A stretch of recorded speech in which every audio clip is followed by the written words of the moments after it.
maybe we can all meet at the office, at the AWS office and see, but we can chat about that another time.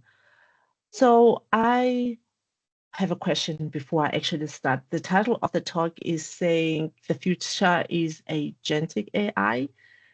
I want to know, I'm going to ask the question in the reverse order that I normally actually ask it. I usually ask, who is building AI agents already? Who's built one?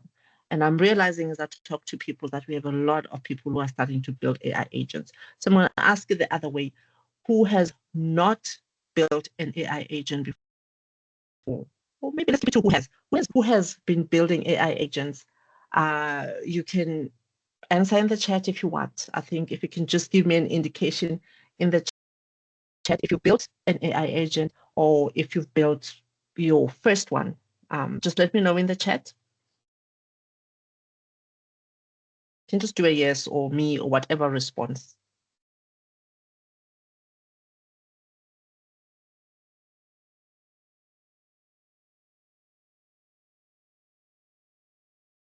Okay, I'm gonna take that as we haven't built. So today, we're all gonna be building an AI agent together. I have also published a tutorial that actually walks you through how to build your first AI agent. So at the end of this, or if there's no time, I will even share this through Previn so that you can have a tutorial. I've published it in my GitHub. And you can follow that tutorial, build your first AI agent, all the way to taking it to your AWS account. I think that's my next question. Who here has an AWS account? You can also just let me know in the chat.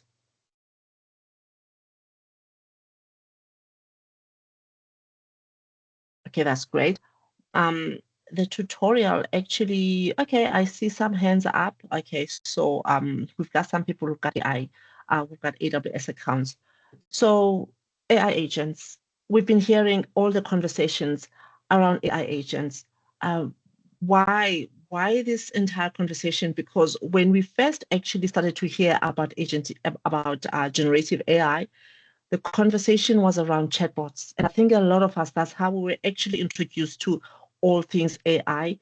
With ChatGPT, we could have a conversation, ask questions, and have a back and forth conversation.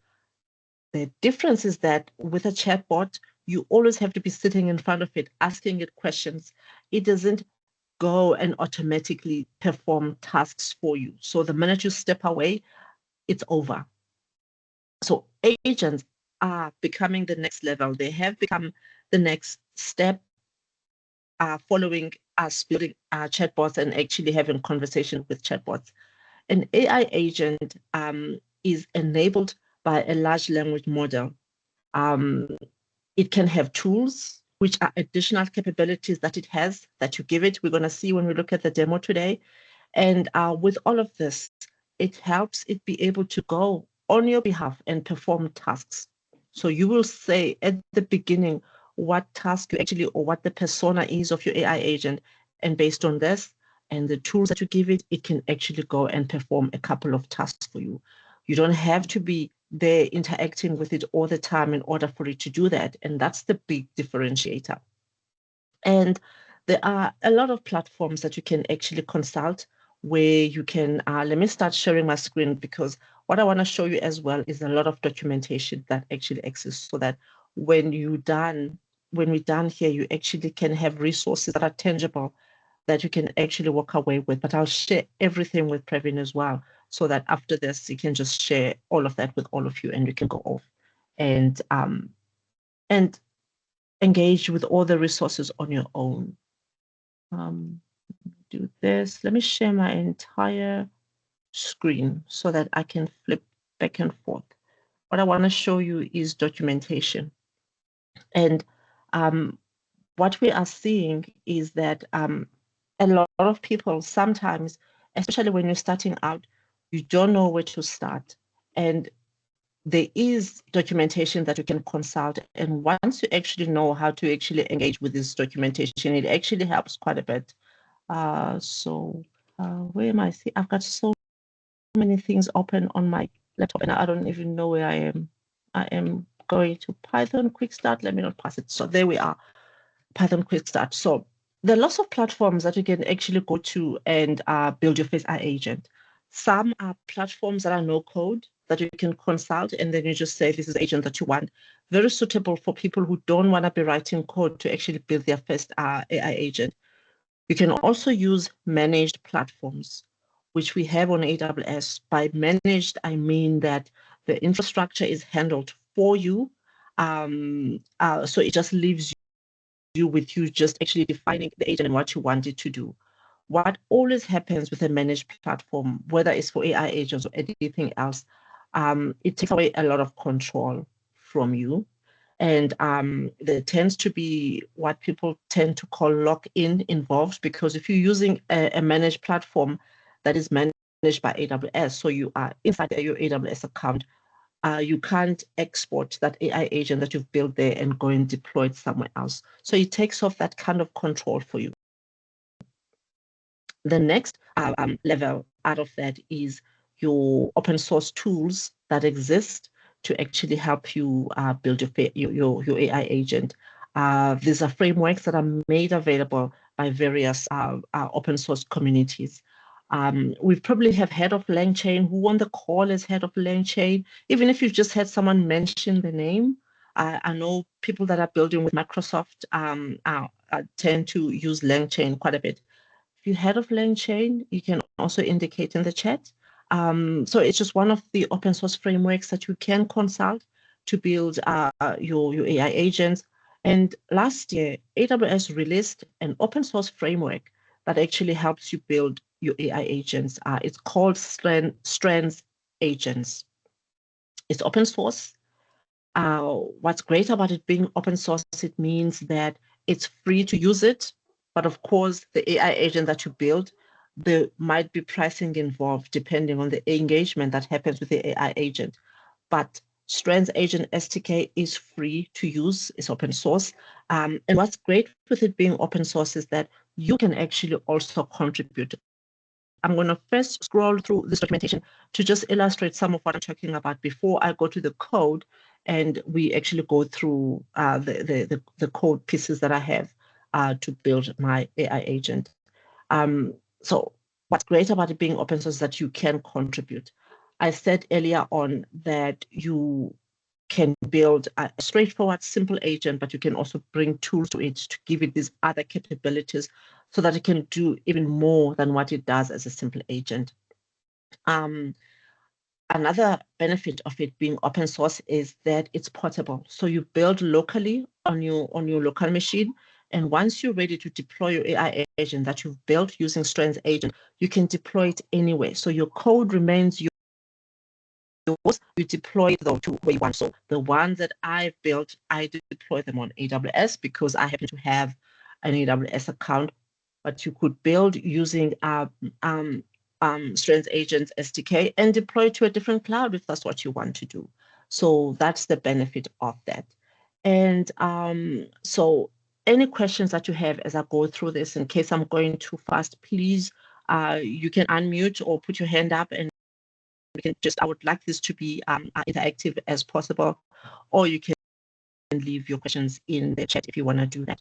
So I talked about the anatomy of an AI agent, and I talked about Strands Agent helping you build your AI agent. So Strands Agent then has all the tools that help you bring all these capabilities or these different pieces of the anatomy of an AI agent. So this is where you'd find the documentation, strandsagents.com, and I go to docs and you can find it is optimized for Python and TypeScript. I use the Python SDK, and so you can build you can use any large language model, and that's the other benefit of using Strands Agent SDK, again, because it's open source. Any large language model, you can actually use it. You can use large language models that are hosted on AWS. You can use a large language model that is hosted on OpenAI, on Anthropic, on Google. You can use a Gemini large language model if that's what you want to do. You could install an Ollama model locally on your machine and use that. So it's very flexible because it actually lets you do that. Once you build your AI agent locally and you've tested it and you're happy with it, you can then deploy it where you actually want to deploy it. So I talked about a simple agent, and then I talked about the tools, which are additional capabilities that you can give it so that it can do all these other things that a trained LLM does not have these capabilities. And what I mean by this is that a large language model is trained on data by the large language model providers. So it could be Anthropic, could be OpenAI. So they scraped data, let's say 3 months ago, and they trained an LLM. And then they made this LLM available. If you engage with that LLM today, you're going to find responses that are based on the training that happened 3 months ago. But you could be doing an engagement that actually needs real-time responses or real-time information or real-time data. And that's when tools actually come in, because tools can then get you that real-time responses that you want. An example of that would be a tool that helps you get today's date. Let's say you've built an agent that finds you that helps you plan a trip.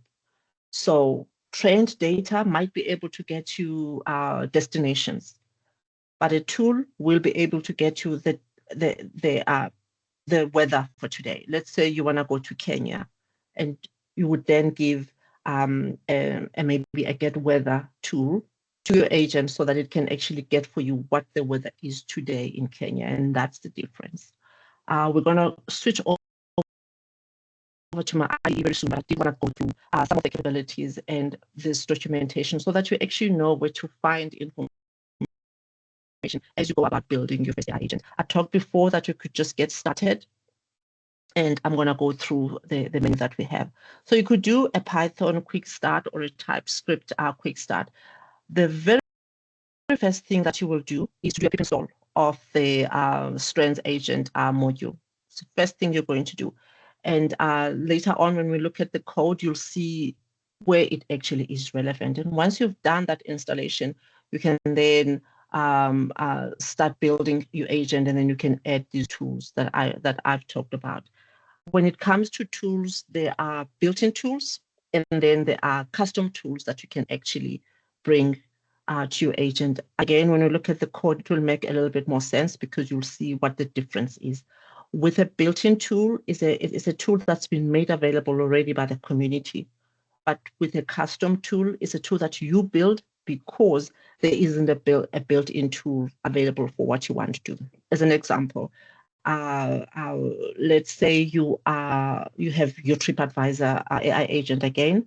A built-in tool might be getting the weather, because maybe enough people have built a tool like that they've now open sourced it. So you don't have to do that one. But you might be also wanting to find out, for this destination that you're going to, how much should you budget to spend every day? And there might not be a built-in tool that's made for that. And for that, you yourself would then create a custom tool using the Add Tool Decorator. And we're going to look at that when we look at the code, and it will all be a lot clearer. So I just wanted to step you through the documentation that's available and how you can actually engage with it to help you as you actually building your AI agent.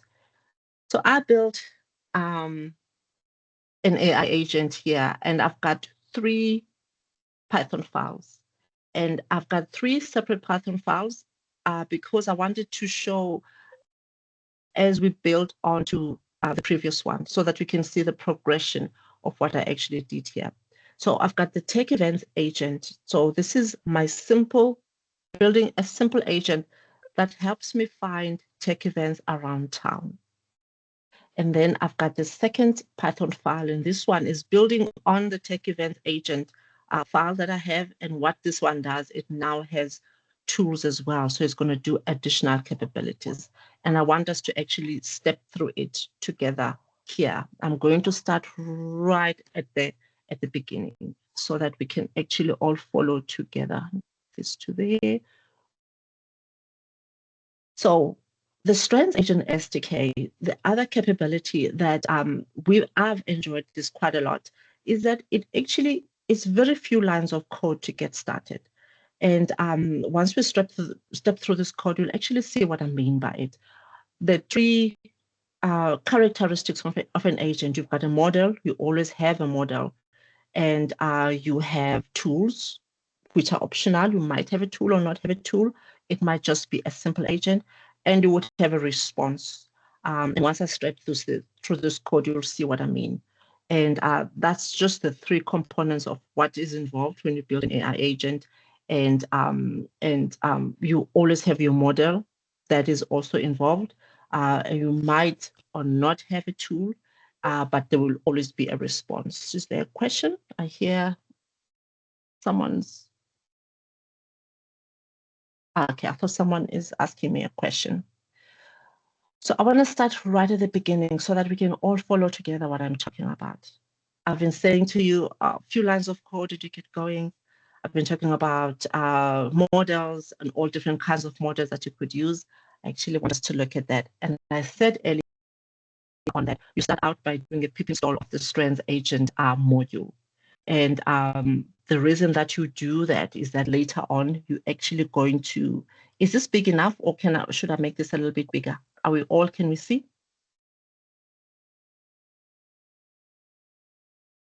Okay, so the pip install, you've done that of the agent, and in your code, you can then do an import of agent module from that pip install that you did earlier on. So this is how you would start. You would do a from strands import agent because this module then will give you all those capabilities that you actually need.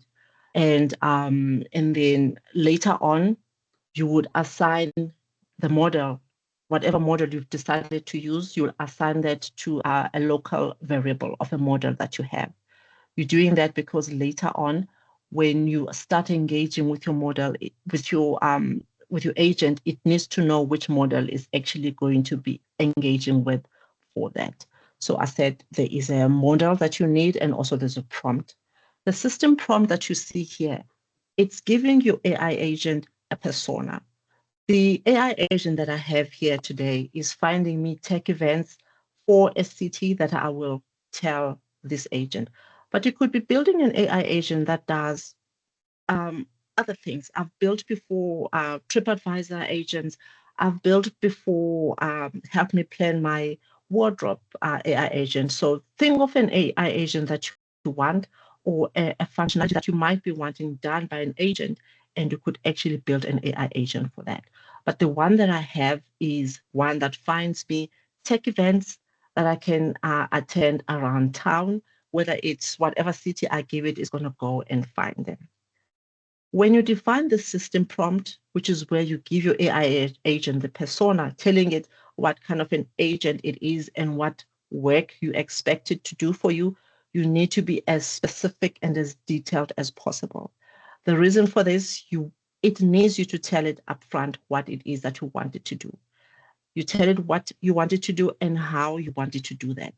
You will see people in the tech industry talk about, especially around AI, defining guardrails. Guardrails make sure that your AI agent does not move away from the task that you actually want it to do. So you're going to see we're going to be very, very specific. It's a very long prompt.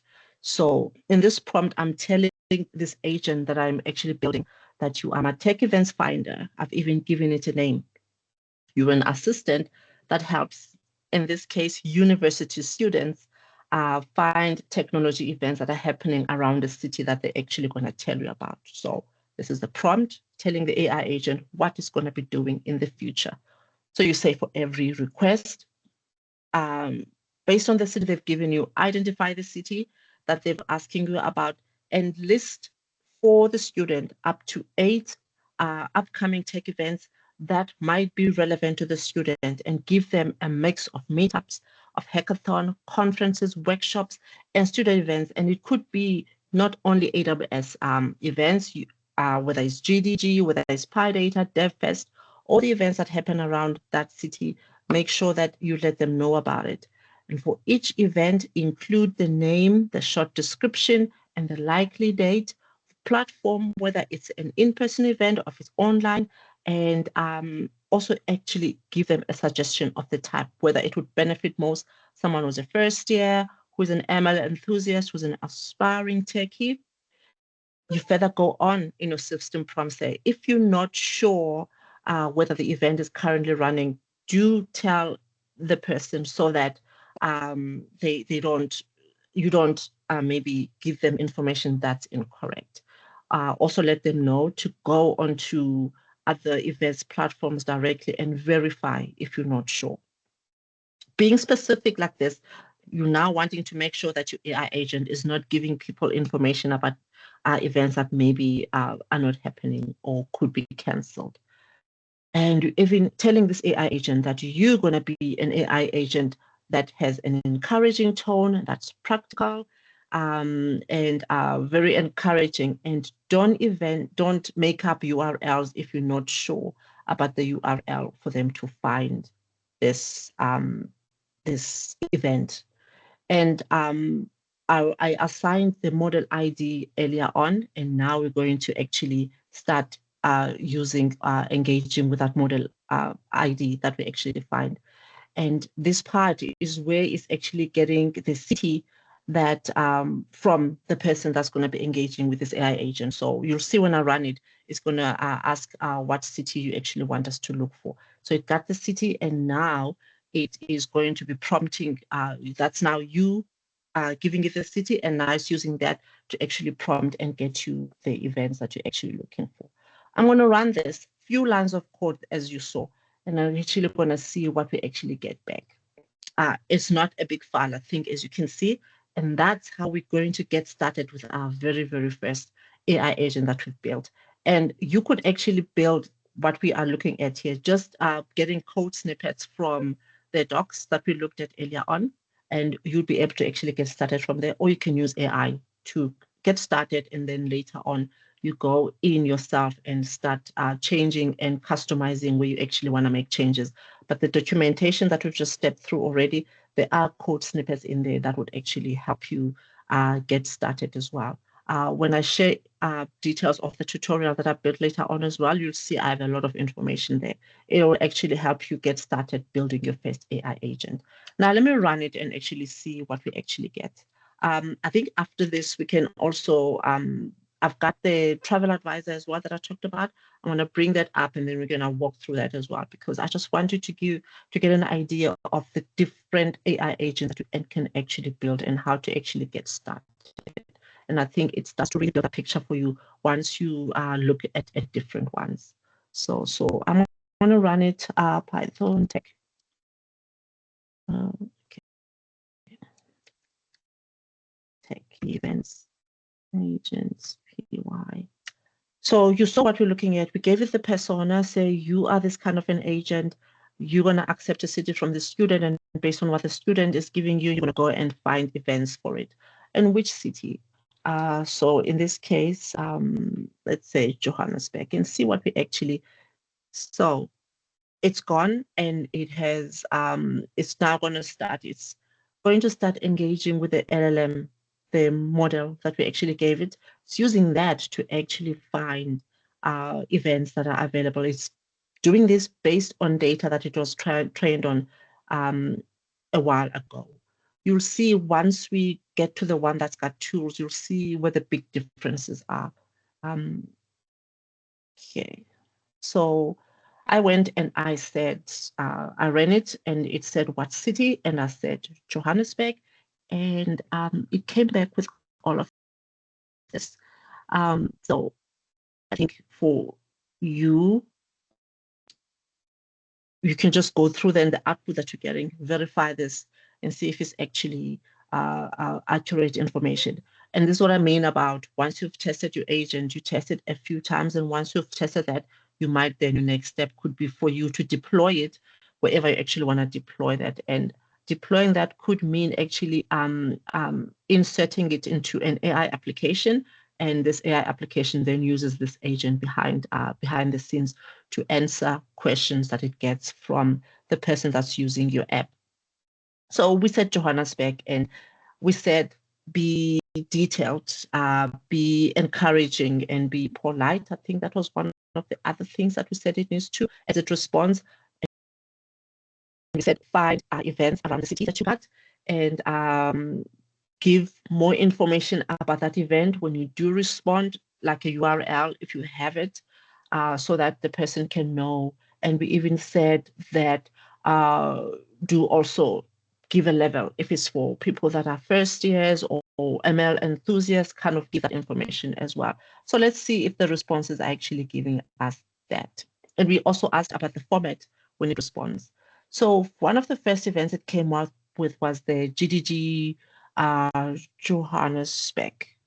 This is the Google Developer Group event, and it just tells you a little bit about that. The format that we asked for, it said it's in person. It's usually at Google Joburg offices.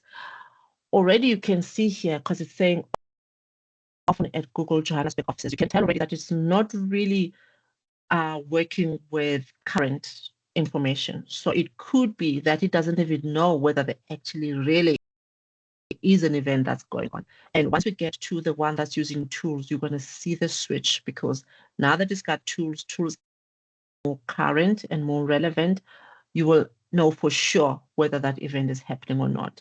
So you're bringing tools because it has capabilities that can do that. But this is what we're getting for now, based on basic data that has been trained on.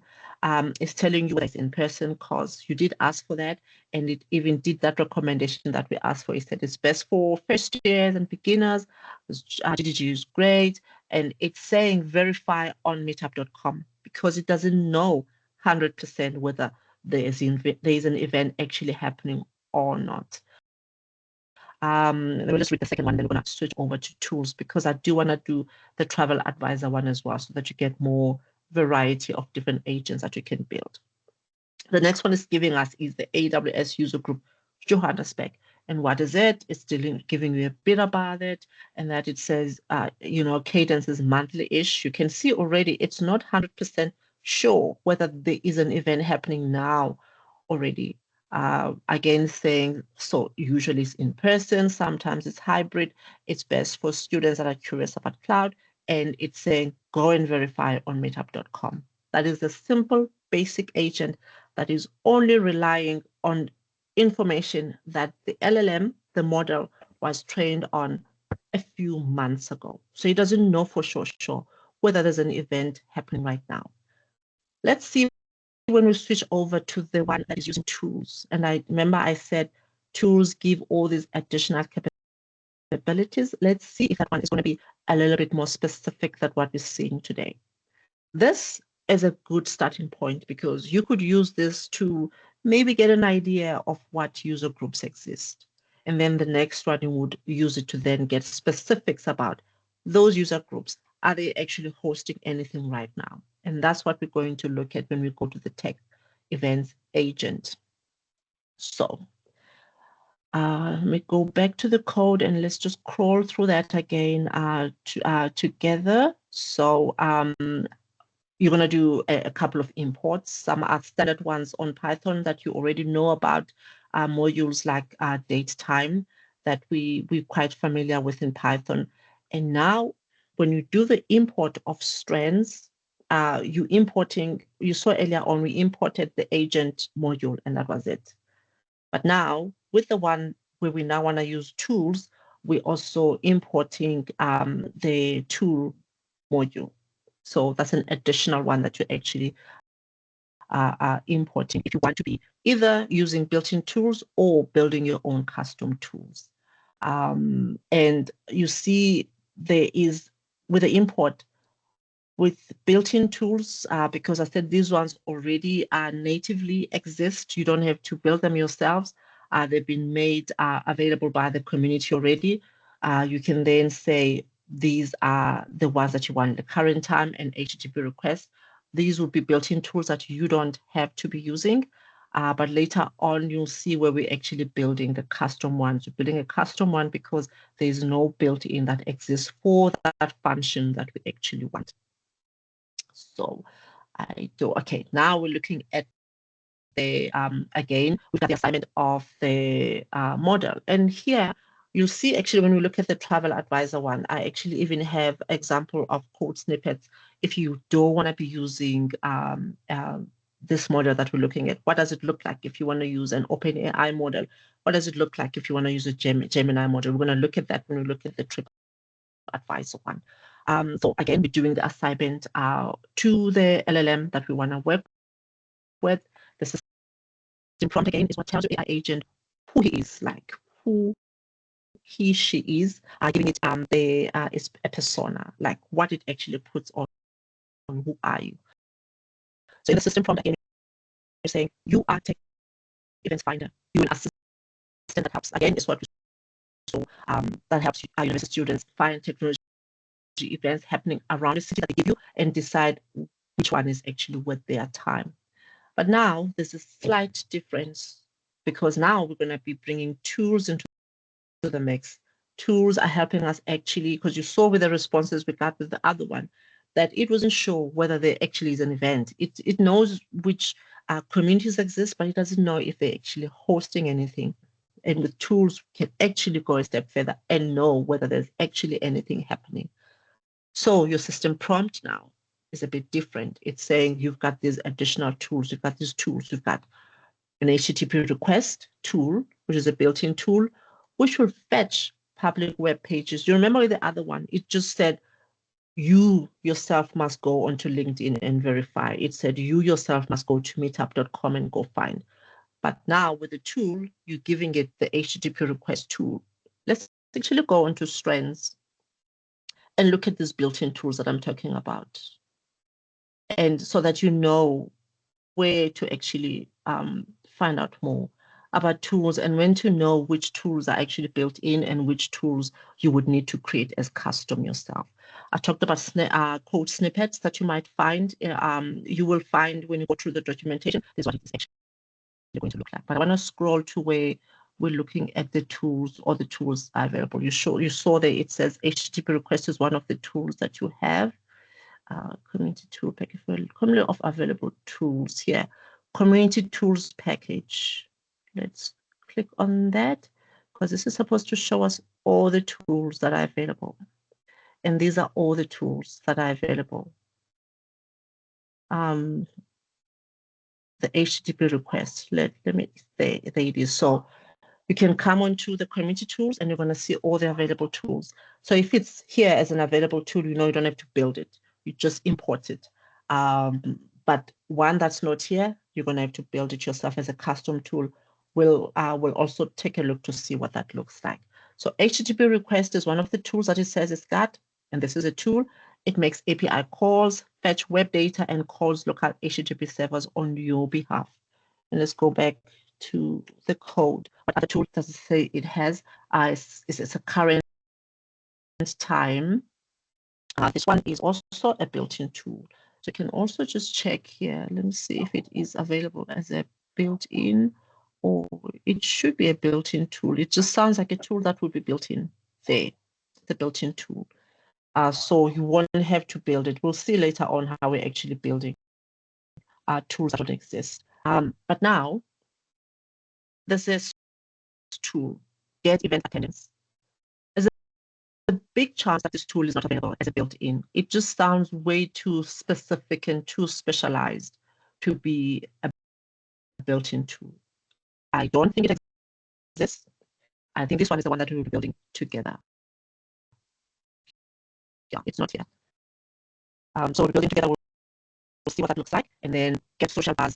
The social buzz tool is just telling you whether people are actually going to this event, so that you can decide whether you actually want to go to this event. Is it worth your time? And then still, I hear someone saying something. Okay. So I did say your system prompt has to be super specific. We see in the system prompt, we further go on to say, you're going to be calling the current time tool so that you know now, what time is it now? Because using that to determine, to look and see which events are happening around this time. Then you're further telling it, yes? I was just thinking, you were talking earlier about being able to embed your AI into an app you're building, for instance. Mm-hmm. You would probably not be confined to embedding only one AI in your app. Would I be correct in that? Yes, that is correct. Yeah. Okay. So this kind of falls into my question then. So you talk about giving the thing a name just to identify it. Now, as I've been watching, I've been like, okay, that's your own reference. You know that Ursula is, the homework advisor. Intumaleng is the tour guide. But Mm-hmm. can you actually reference your AIs by these names? Is this useful in that context, or do you have other identifiers for them there? So the identifiers are local to this file. But we're actually going to go to the tutorial that I've also shared. You're going to see how you actually call them, but calling them you'd be calling the function, not the actual name of the agent, but the function where they actually, that's what you would embed in your AI application, in your full AI application. We're going to go to the tutorial and actually see how you actually do the embedding as well. Yeah. But we won't be using the name.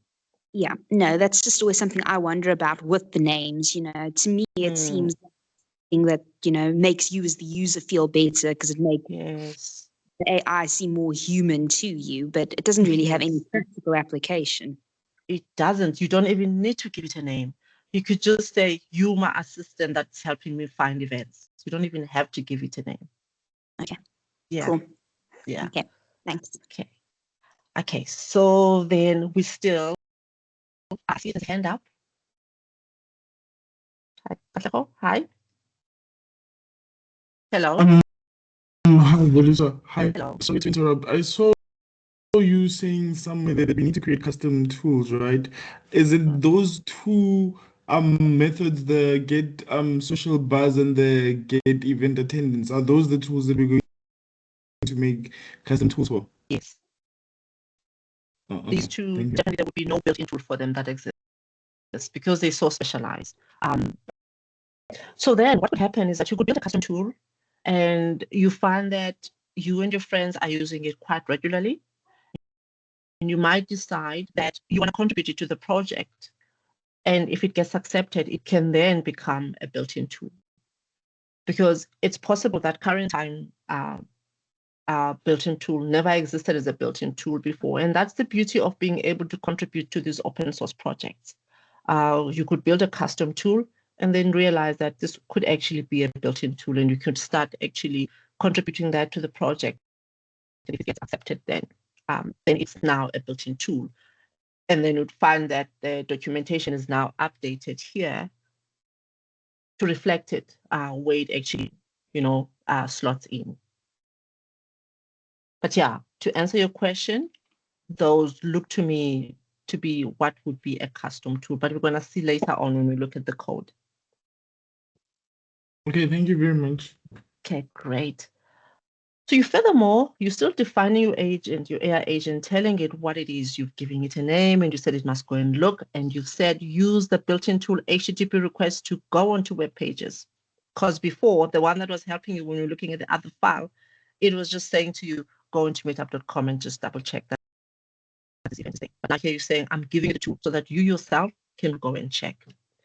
So further on, you're saying for the most promising events, call the get event attendance. We'll also see how we build these custom tools to actually, so you're saying get call these two, which are going to be your custom tools, and don't call them for every single event that you want to recommend to me. Just randomly do that and present the events to the person that is asking in a ranked list. Give them the name, the date, the venue, whether it's going to be in person or online. A one line why the students should care about this event.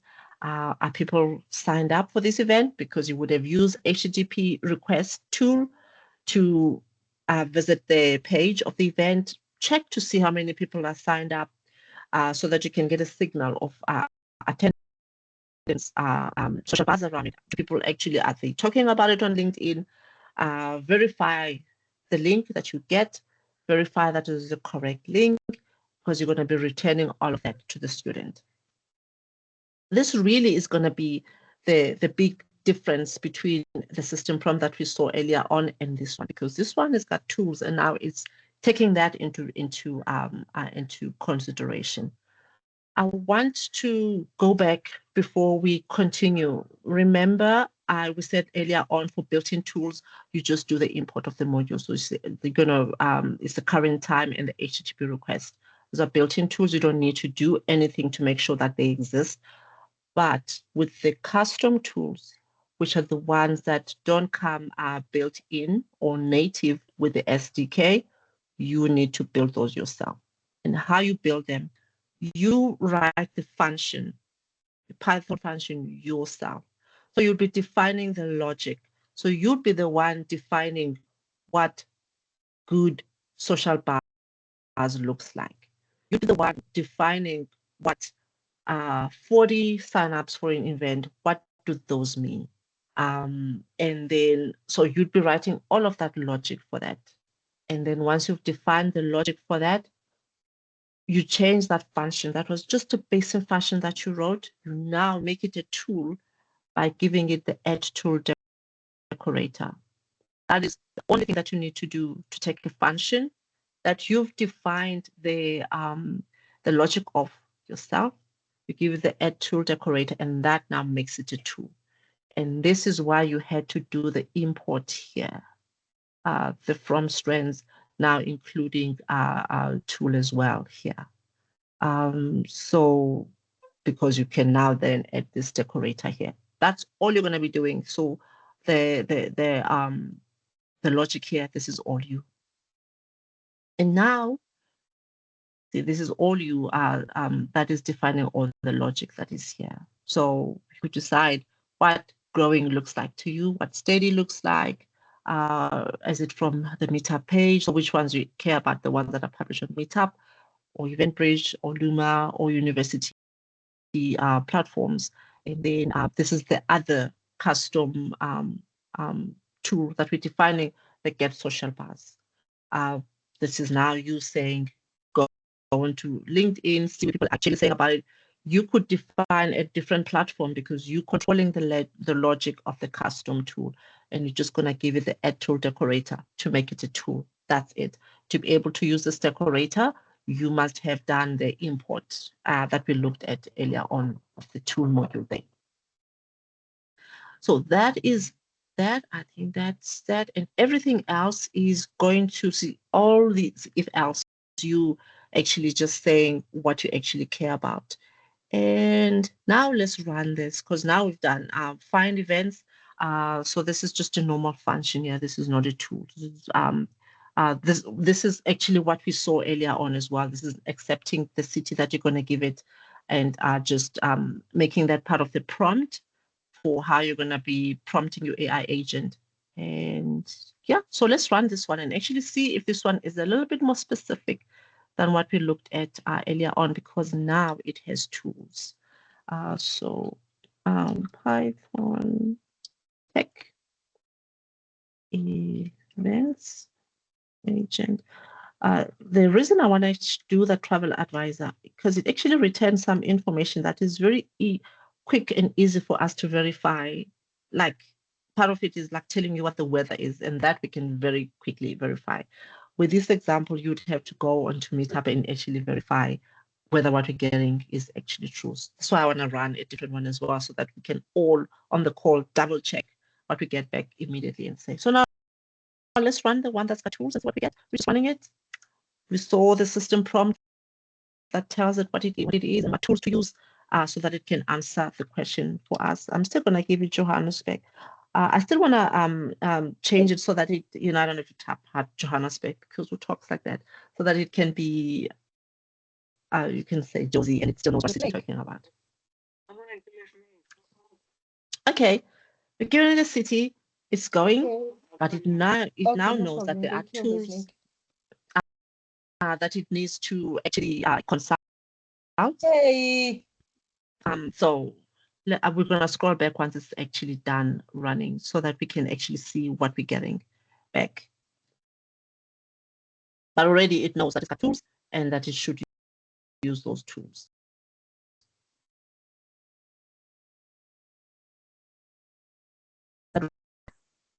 These events are in order of being important as well. And I think we can see already that what we're seeing is a bit more detailed than what we were seeing before. It even is doing recommendation because we did say that recommend what's really cool So let's go back now to what we actually got back. Topics. Okay, so we ran it and it asked for the city like the other one, and we said Joburg. And it says, I'm finding tech events around Joburg and I'm using live tool use. So tools are these additional, we usually talk about tools. We talk about your agent and tools being hands because it gives it extra capabilities.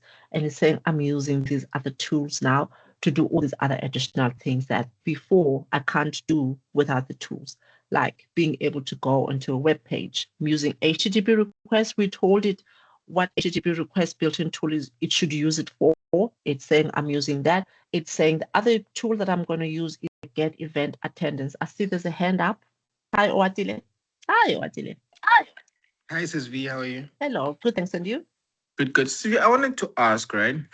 With Strands being open source and the agents the way they are, can we configure guardrails for Strands for the agents that we use inside of Strands? Yes. So actually the definition, when you do your system prompt, all that detail telling it what it is and how it must, that's already you defining guardrails. Because you saying that be polite, that's a guardrail that you're defining already. Um, there's another guardrail that we have in that you must be encouraging, being mindful of your audience. That is already a guardrail. If you are building this agent on Bedrock, which is more managed, you would be clicking parameters on the console when you define it. Those that would be how you are defining guardrails. But here, because it's not a managed platform, it's more open in how you are defining these guardrails, and you're actually telling it in the system prompt as you are defining or building out your AI agent. So yeah, you are defining them. You can, but it's just different to how we usually see guardrails being defined, but you are defining them. We've defined them actually in the using the system prompt. All right, thank you, Sis V. Because that's what I was asking. Because of I've set the guardrails when I leveraged off Agent Core's API, but I didn't Mm-hmm. necessarily try to set the guardrails inside of the Strands agent. So I've never done it just without any backbone of Agent Core. So that's why I wanted to make sure if you were to fully build this AI from Strands, would you be able to define those guardrails and and what's this? Sorry, my English is running away. I'll just say guardrails for now, but yeah. And and the grounding score. Sorry, yeah. Yes. So all of it is the system prompt because here it's just in your code. That's the only platform you have for defining everything. All right. Thank you, Sis V. Yeah. Okay, great. So we told you it's got all these tools. We told you you've got a current time because you need to figure out what now is because you're going to use now to tell me about upcoming events. You're going to use the HTTP request tool, which is a built-in tool, to go into web pages of these events so that you can get me more information about these events, information such as how many people have already signed up for this event. And then you're also going to use that to go onto LinkedIn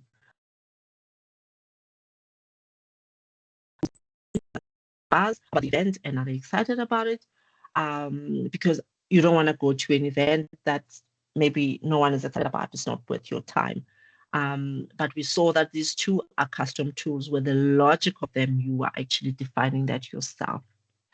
So for every event, we also said in the system prompt that do leverage, get social buzz and get event attendance, but not every time. So we just wanted it randomized, how it actually gets social buzz. You could remove that and want it to do that for all the events that is actually getting back. So that's why you see the tool, it from time to time goes to interact with these tools, but not for every event that is actually getting back. And we said, after you've done that, do the ranking and the shortlisting for me so that I actually know what's really the events I should actually care about. And just come back with my ranked shortlist. Let's see if what we get back is a little bit more current than what we saw earlier on. We saw earlier on that this bar that it's got, this would have been on the logic that you coded yourself in the function that you then made into a tool by using the add tool decorator. But you said you must use the HTTP request to get the page of the event. We're actually going to go and check this out to see if this tool actually, if this URL is actually accurate. Because you can see you're already getting a bit more back.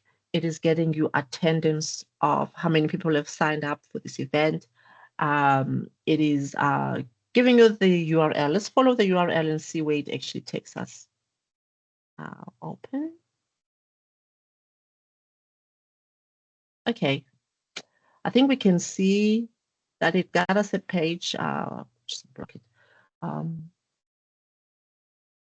Okay. So we clicked it. It is there. Let me just go back to it. So the first one was the Josie.js. It says there's an event on the 27th, which is tomorrow at 6 p.m. And it gave us the URL of it. And it said 339 people have signed up. We clicked the URL and it took us to your page. So that was a correct URL. Now let's check about other things about this event that it actually got back for us. It said there is an event tomorrow, and there is one happening tomorrow at 6 p.m. And it said 339 people have signed up. Okay, we've got 150. Let's see.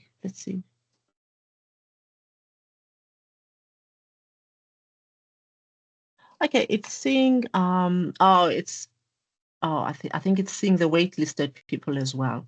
It's seeing the waitlisted people as well, whereas we're seeing the ones who are actually confirmed. But let's try a different one, a different event, and see.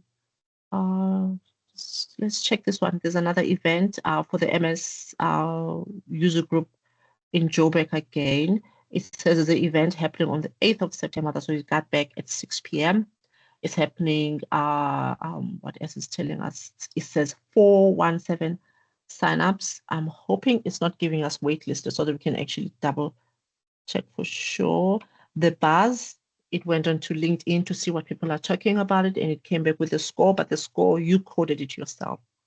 Okay, let's click this one. So again, the URL is correct. There is an event happening on the 8th, starting at 6 p.m. And let's see how many people have signed up. 16. Why is it getting?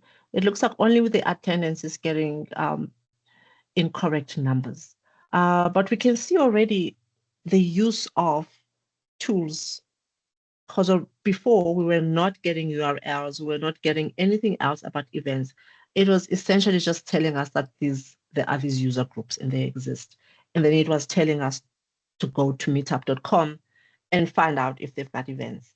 But when we gave us tools and said use the HTTP request built-in tool to access the web page of the event that you find, of the community that you find, it was able to actually even go and tell you whether there's an event happening, when is the event happening. We can look later on if we want to troubleshoot about the numbers that we're getting back, but we can already see what this looks like.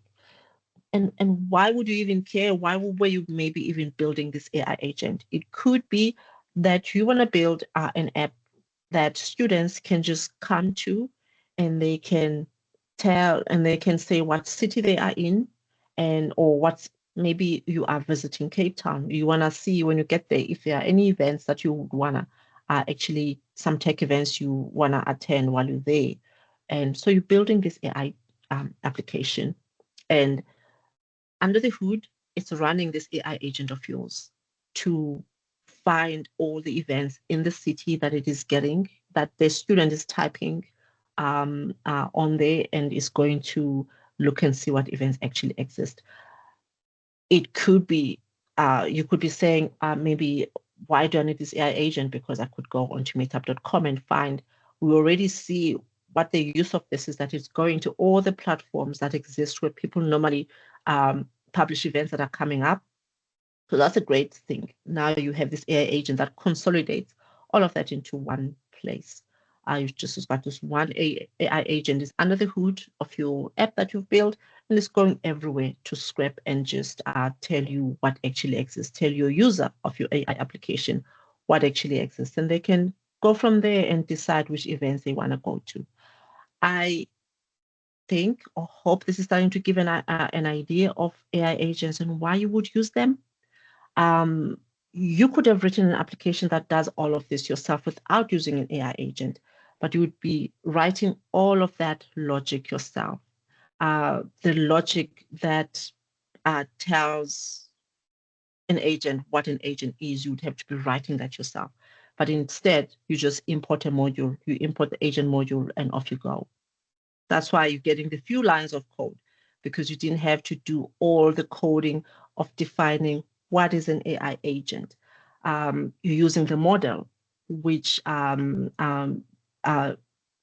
all the helps you with all the logic, helps you with a lot of the coordination. It does that intelligently itself without you having to tell it. That's the other benefit that you're getting from using an AI agent versus you actually writing out all of that logic yourself. We saw also with the tools that you can bring to your AI agent. It could be that you could have written all of this logic yourself again, but when you're using tools, you now have the benefit of built-in tools that you just reference, and you have them available, ready for you to go. All we did with the HTTP request and the current time, because those are built-in tools, with your system prompt, when you're defining your AI agent, this is the only time that you actually talked about them. You didn't have to talk about them again anywhere else. It knew to go and use them natively, because you just said, these are the built-in tools that are available for you, use them. And it decides all of that logic on its own. Oh, what, Dile? Says we, I wanted to Mm-hmm. ask since Trend is open source, right? From a data governance and data privacy, is there a way that you can basically configure a secure environment where you are able to show your personal information? I'm thinking in the terms of, if you wanted to expand your application, maybe embed a tool to scrape, and then you could possibly fill in the application for those kinds of scenarios. Would it be possible to get an environment where your secure data is safe inside of, that you share with strands? Okay, so Strengths is exists to help you build your AI agent, and what you're asking is actually the question. People are asking questions around securing the AI agent, around deploying the AI agent, around monitoring the AI agent. So it could be that you want to know, once you've now deployed your AI agent, you want to know how many people actually engage you with your AI agent. Those capabilities don't exist with Strengths. You're going to need another service. The service could be Amazon Bedrock Agent Core on AWS that you could use. It comes with those capabilities that take care of identity, because also you could have an AI agent and you don't want everybody to be engaging with it. You would define all of that using Agent Core. We could actually go and step through that as well. Um, uh, so to answer your question, you can do that, but not with Strengths. You're going to need another service to actually do that. Because Strengths, all it lets you do is to build your agent, making sure that you're scaling your agent, that you're securing your agent, that you're deploying your agent in production, and with that, you're scaling it, that you're doing observability on your agent. Those capabilities, you need another service for that.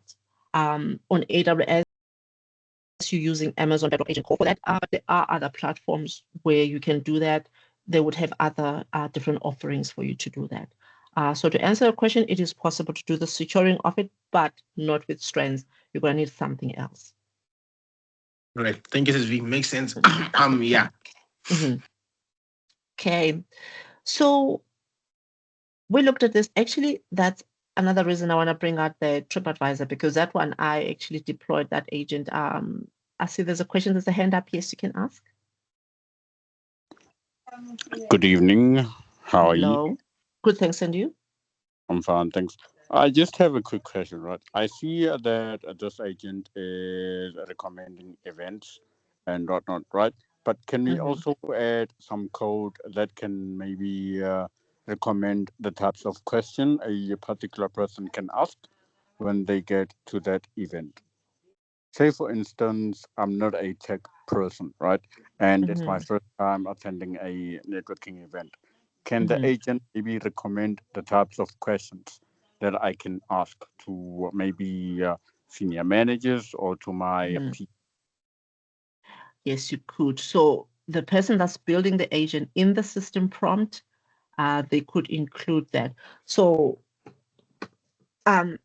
so then the person that's building the AI agent would have to know that the person, they are the users of the application that has this AI agent are going to be first time people. And because of that, I'm going to give them one question they can ask when they get to the event that I've actually recommended for them. And let's actually go to the system prompt and see if we can change it to actually include that. Remember earlier on, I said the system prompt is where you actually tell your agent who it is and what it's supposed to be doing. And now let's see if we actually amend the system prompt is actually going to do that for us as well. So system prompt, just go through it again. It says you are this, which you don't have to give it a name. You are this assistant that helps university students know what events using these tools and workflow of every request. Present the events as a ranked list with the name. I think in here let's also include because and then let's change here in the system prompt and see. Give the student one give the student one question to ask at the event as an icebreaker. Let's see if this is gonna work.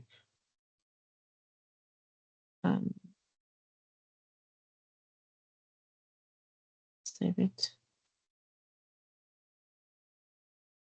Save it. Okay, let's try this. Let's see if that's actually going to do. It's running it again. Just running it again. See, now that we've said in the system prompt that you are this agent, and part of what you do as you return everything else, you also must give them a question to ask when they get to the event. Let's see if it's actually going to do that. Okay, it's engaging with all the tools. Current time, which is the built-in tool, HTTP request, which is a built-in tool, but it's also engaging with the custom tools that we saw we built earlier on as well. The get event and the get social bars. Let's see what we're actually going to get back from it. But with this, I'm actually trying to show you that you can actually, because when you define your agent, you're the one who tells it all the things that it's actually supposed to do. So how helpful you actually want it to be, you the one who actually telling it all of that. It looks like it is doing that, but let's see.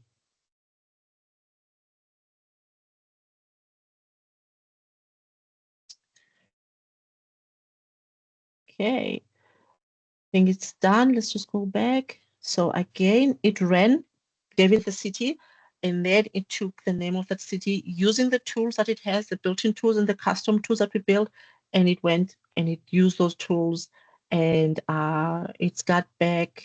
This is the ad. It's given us the ranked events. This event that we're actually on, it's listed. It's happening today now, and it gave us the icebreaker that we asked for, icebreaker to use. So with this icebreaker question that it's giving us is actually using the LLM because the logic that's in the LLM is using the LLM to work out what could be a relevant icebreaker question for this type of event. It goes back to what I was saying earlier on, that if you were building out this logic yourself, you would have had to say what all the icebreaker questions should be. But you're using a strengths agent SDK, which is driven by large language models, and they have the logic, and they're using that logic to decide themselves what icebreaker question to give you. So yes, to answer questions you can, and we've just done that. This is the icebreaker it's giving you. So for, let's say that we have this event on, it's giving you which AWS service surprised you the most as a question that you could ask. So to answer what you said, yes, you can. And we can see there it's actually done that. Let's just look at the next event it's telling us about. The next one is the Josie JS, and then this is the icebreaker it's given them. Are you team system design first, or just start and see later, and why? So yes, you can do that. You can have your agent do whatever it is that you want it to do. Okay, thank you for answering my question. Okay, great. Okay, do you want to move on to the other? Are there any other questions? Do you want to move on to the other one so that we're going to try and take this the other agent to production as well? I think I've taken it before though. Usually when you sorry? Sorry, another one. Okay. Okay, so I think Previn, Yeah. let me stop sharing for now and while I switch on to the other one, and I wanna us to actually look at a different example of an agent that we've built, because I did say you can build all kinds of AI agents. The reason I was calling you, Previn, if there's anything you want to say while I'm actually switching over, you can do that. No, guys, please just remember to fill in the survey that we have in the comment section.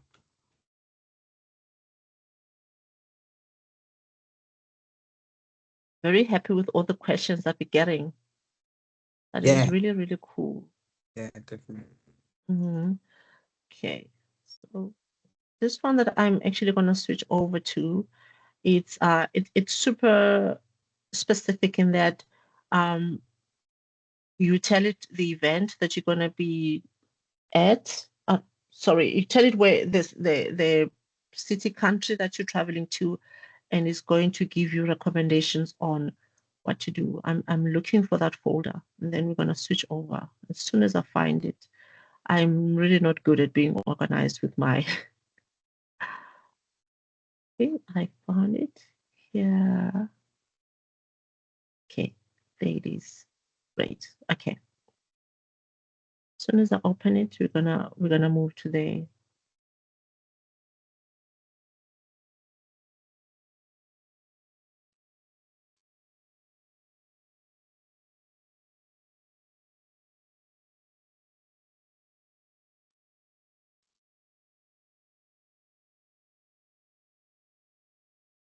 okay.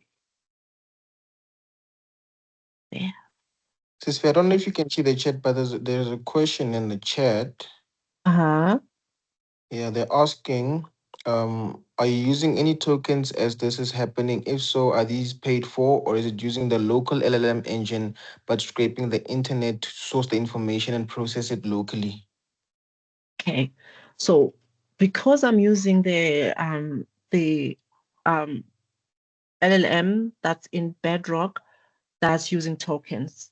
So the tokens in my AWS account is using those. So if you decided that you don't want to do that, you want to test where you don't have to be using tokens as yet, you could use an Olama model.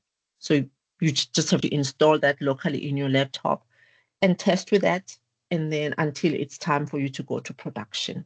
But yeah, to answer the question right now, I am using tokens because I'm referencing my LLM that is hosted in my AWS account. So if you had decided to use an OpenAI model, you'd be the same, using those LLMs that you have, those tokens that are in that account. And it's possible that you could actually end up using them up if you are using them. If you're calling the model a lot, you might have to top up, upgrade, those kind of things. But yes, it's using my tokens. Okay, now I'm switching over. Okay, let me share again, because now we're going to look at a different AI agent that we've built. And let me share and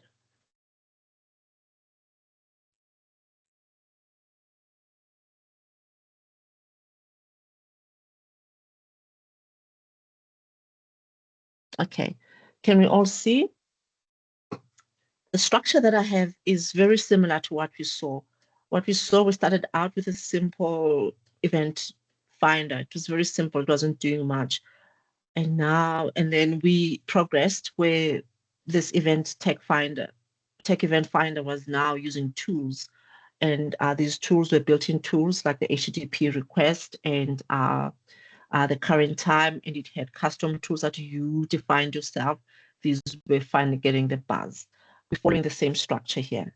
This agent that I've built here, probably, or you've seen this one. This is my travel advisor, one that I've actually been working with quite a bit. So the structure of this one, it starts out as a simple agent, and then I give you tools that helps me plan budgeting for the place that I'm going to be going to. But let's look at the code again, because it's the only way for everything to actually come together. We're looking at the code. So first file that I'm going to look at is the simple agent one. This one is the one that is not using tools. It's just simple. So it's working off the information that LLM has been trained on. So if anything has changed between the time of it being trained and you actually working with it today, you might be getting back information that's incomplete, or it might, or that's inaccurate as well. And then that's when you would then bring tools. But let's look at the simple one for now. So simple TripAdvisor. I wonder which country. Okay, so this one is in Ghana. Let me see if I can update this quickly to reference. Where would people want to go for holiday in South Africa besides Cape Town? Bloemfontein, Johannesburg, because then you can double check what I'm saying, like real time. And I'm going to tell you now what I just did there. So we saw earlier on we had a system prompt, and the system prompt is what gives your agent a persona. It tells you what agent it is. And then also we saw where you actually would be the person engaging with the agent, you would prompt it. So what I just changed now is what a prompt would be. It's just that I have all of this because I was just testing. I have all of it in the file. But usually this is what your user would be typing in the front end. They're saying, I'm in Joburg until Friday. What do locals recommend that I actually must not miss? But you'll see my system prompt that I have here is not as long as the other one that you saw, but the advice is to always have your system prompt be as detailed as possible. And this is where guardrails come in, because you're defining all these guardrails, who it is and how it should actually engage all of it.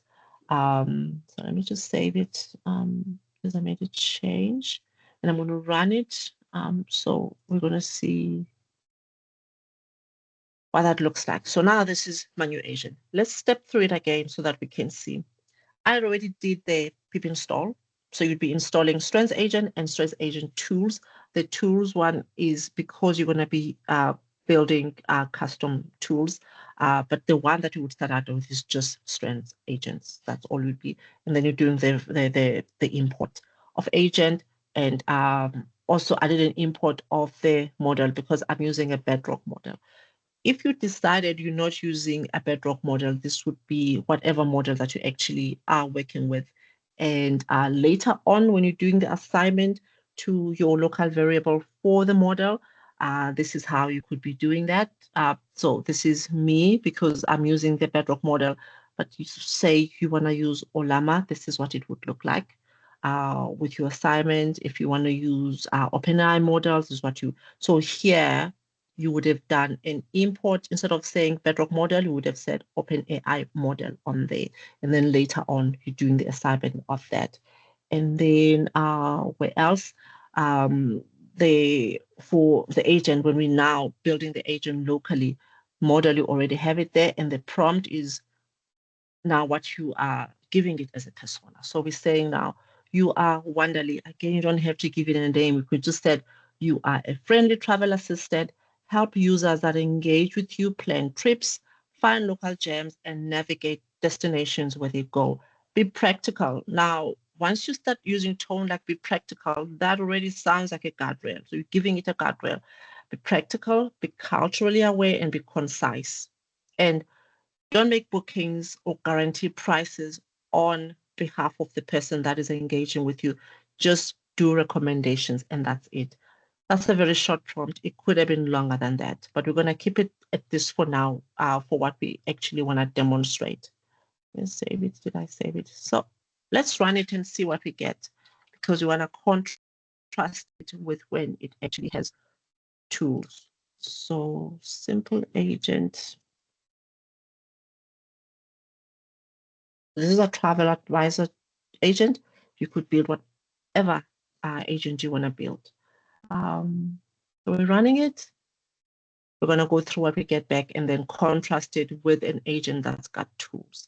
And I think this file, it actually shows you the few lines of code a lot better than the other one that we're looking at. That one was very verbose. I could have cleaned it up and made it a lot shorter than what it was doing. But I didn't do that. But you can see here, this is really few lines of code. And off you go. See, that's all. Really, literally, that's all. And this the code snippet for this, you can find it in that documentation that we looked at as is, and then you can get started. So we're all in or maybe most of us on the call around here, you can actually double check what it's getting back. So we said, give me attractions that locals would say I must not miss, and it's recommended neighborhoods. Melville, it says Maboneng, it says Bramfontein. What do we think? Is it accurate so far? Would you recommend what it's recommending here to someone who's asking you where they should go? Where to go for drinks, it's saying neighborhoods market. Is it still around? I used to go there. I'm going to show all of you how old I am. I used to go there a long time ago, quite a bit. So it could be that this is not 100% accurate, but we're going to see later on when we're now using tools. Other places that are lesser known, but that are great, that is recommending, it's saying Constitution Hill, the Apartheid Museum, Norwood Grant Avenue, tips from locals. Most locals use Uber. Ask you accommodation. You see already saying ask your accommodation about which areas are currently safe. It is very likely that when you're now using tools, it would actually tell you which areas are actually safe. But because this is not using tools, it doesn't know what's currently now. It's just saying you must ask people, saying things like avoid walking alone after dark in places you're not aware of. And then that was it. That's the first iteration of an AI agent that's not using tools. And we saw very few lines of code. We got started. Now let's go to agent with tools and actually see what we get. I need to make a quick updates on this, but you can just I think let me update this using, because I just want to go through it very quickly. Let me update this using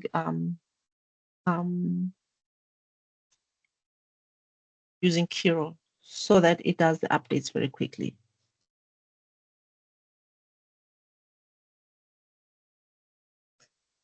Shift L.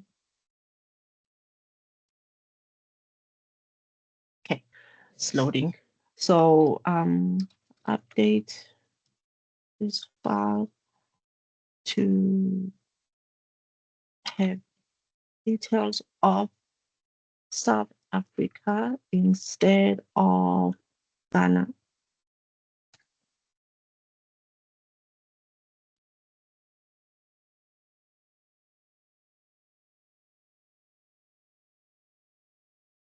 I'm just using Kiro because I want to go very quickly. I don't know what the weather is like in Cape Town. I don't know, so I don't want to be typing all of those out myself. But it's Kiro is doing all the swapping out of details for me, and we're gonna step through and actually see why I actually used Kiro. I'm sorry, Veli. So while it's still generating, if I may ask, besides the guardrails, is there a way like to prevent the model from fetching the data from wrong websites? The one in the simple file could be inaccurate. That one could bring you back because without the tools, it does not know what's actually accurate and current and up to date as of today. So tools then become one of the ways that you make sure that it is not bringing back inaccurate information. Okay. Yeah, tools, because tools know the now, whereas the LLM, because it was trained a long time ago, without Yeah. tools, it might be inaccurate and out of sync and out of date. Okay, but like, what if the LLM was also trained with the wrong data? Yeah. So that's, I think guardrails are your only one, are your only way then. Because Okay. guardrails is where you will define things like, no, don't be racist, don't be sexist. Those would be the guardrails. You would do that in guardrails in case the LLM is trained on racist and sexist information. But the people that are actually building these LLMs are actually starting to define those guardrails themselves as they're training, whereas right in the beginning they were not, and that was one of the issues that are actually existing. Okay, no, I see. It's gotten so much better now. Okay, so I'm done updating, and I just wanted to step us through Owadile. Yes, I just wanted to expand further on the question. So yeah, you can use guardrails, and you can also make use of grounding scores to determine how accurate to you want your data to be. So you can ground it based on certain documentation, that you can get within. For example, if maybe you are, let's say, building an AI agent for, let's say, a hospital, and then the hospital has its own policies, you would then define that knowledge base, and you will ground your AI agent, or that should be either strict, or there's certain things you can basically confirm. You can say it's strict or casual, just less strict. There's the specific way you can do it in AWS that determines how your agent retrieves its information, and the higher your grounding score, the less your AI is likely to hallucinate. So with guardrails and your grounding, that's how you basically determine your data, and how you ensure that it's as accurate as possible.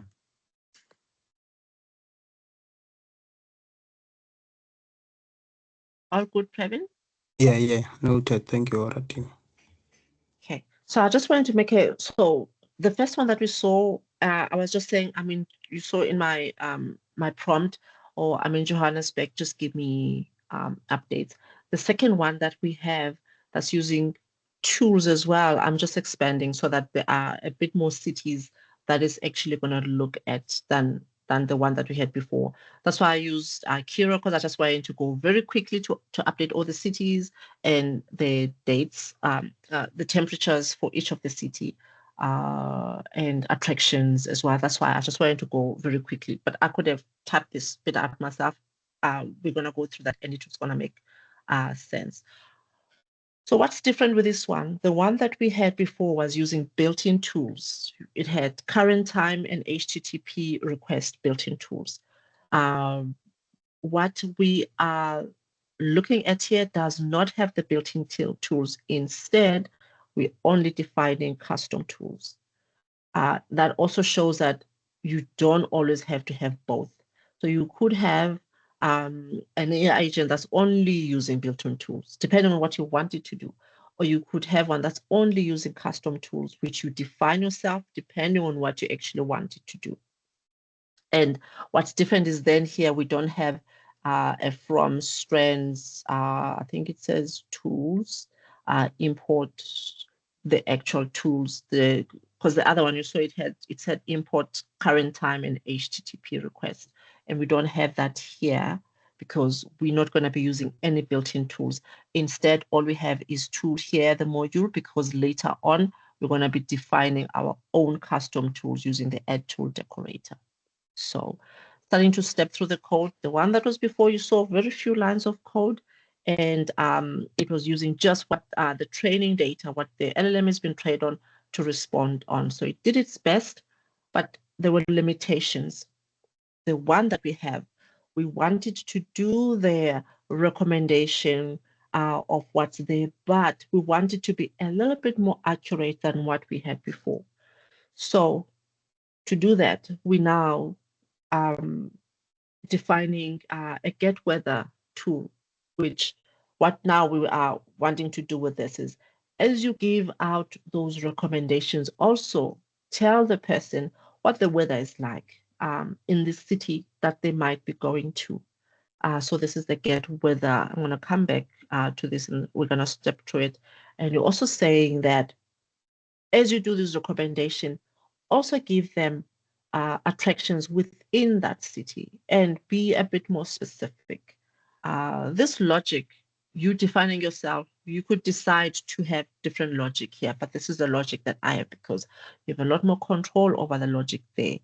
And then there's another custom tool, the estimate budget. So we're saying as you give recommendations to them, kind of work out how much they will be spending in the city that they're going to so that they can plan for that as well. So you see this one only has custom tools within the assignment that we saw earlier on. And in the system prompt, we now, unlike the other one, telling it that use the tools that are available, use them to be a little bit more accurate as you do recommendations, be more real time with the information that you give them. So use the get weather tool to get the weather for them. Use the search attractions to get more attractions for them within the city that they're going to, and use the estimate budget tool to work to give them an idea of the spend they can expect where they're going. So this response then again would be what your user will be typing in the front end. So I'm planning 3 days in Cape Town on a mid-range budget. What's the weather like and what should I see?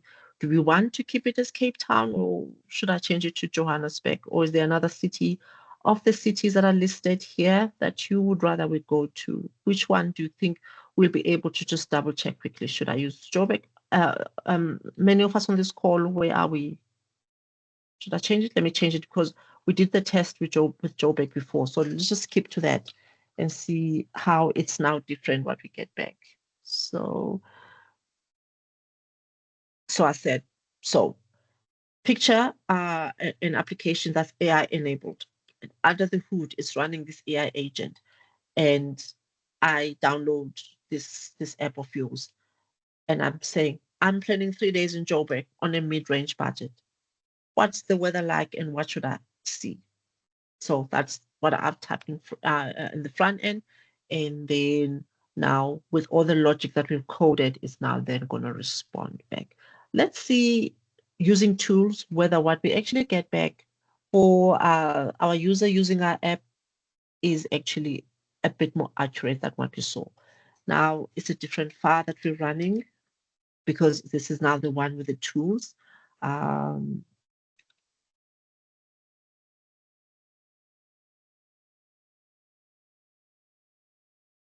Okay, so just running the Python file.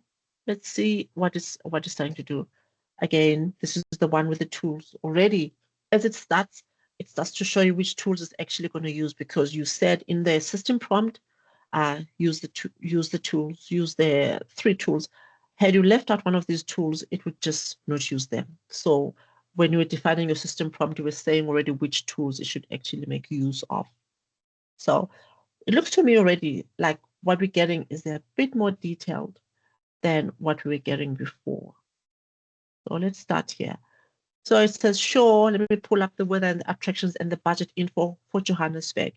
I'm going to use the get weather tool because you said that's available to me. I'm going to use the search attractions tool because you said that's available to me, and the estimate budget one.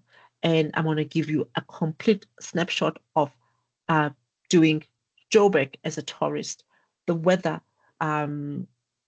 expect what's the weather like today? To me here it looks like 22 degrees, but this is really quite close enough now. It's using the tools, the get weather tool. It's saying it's around 24 degrees. I think depending on where you are even now, that could be accurate, but I'm seeing 22 degrees here, so that's already quite close to being real time, whereas the one from before was not going to be able to tell them what the weather is like because there were no current weather tools that it could actually consult today. It would know what the weather was like back when the model was trained, but it would know today with accuracy on what to do. And then when it talks about attractions, what to see. Before it was very high level, but now it's coming back with a longer list of attractions for the person. I see there's a Soweto guided tours. Or are those in the logic that we actually defined? Okay, that's yeah. So because you defined their search attractions custom tool, and in that, in your logic, you said for history, these are the places to recommend. For culture, these were not there before. Before it was just randomly giving you attractions.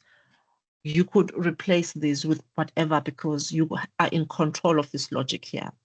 And this is where you have a lot of control as well. So you've typed that and it's using that tool, the search attractions custom tool that you've defined to do these recommendations, like the Maboneng precinct, the Soweto guided tours. I think they would be in this list as well for Joburg. They should be, yeah, there it is. Soweto guided tours. You could define a different one if that's what you want. So you've given it these tools additional capabilities of the custom tool to define additional attractions for it to recommend to the person that's using your application that is AI enabled with this AI agent. So we can see, and then it starts to do the budget. Again, it's using a custom tool that you've defined. And let's see, this is where the logic you have defined, see, you've defined the logic yourself. You're saying Cape Town, maybe this in US dollars, this is what a person should expect to spend. In Joburg, this is what you've defined this yourself as a custom tool. There's no built-in for it, so you've defined a custom one yourself. And you're saying these are just estimates of prices. And then giving quick tips. The quick tips are very similar to what we saw before. There's no tool that we've actually built for this. So these are generic based on what the LLM kind of knows. Yeah, and they're just a different, maybe let me just change this over to Cape Town so that you can actually see. I know we're almost out of time.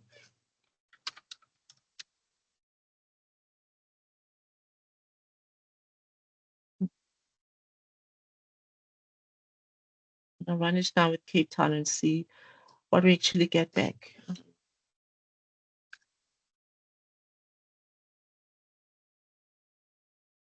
So your person going and typing in your front end, they would have said, I'm planning 3 days in Cape Town. They would have tapped that on a mid-range budget, tell me where to actually go. We can see already what we're getting back is different. We were getting Johannesburg recommendations before, and now we're getting Cape Town recommendation.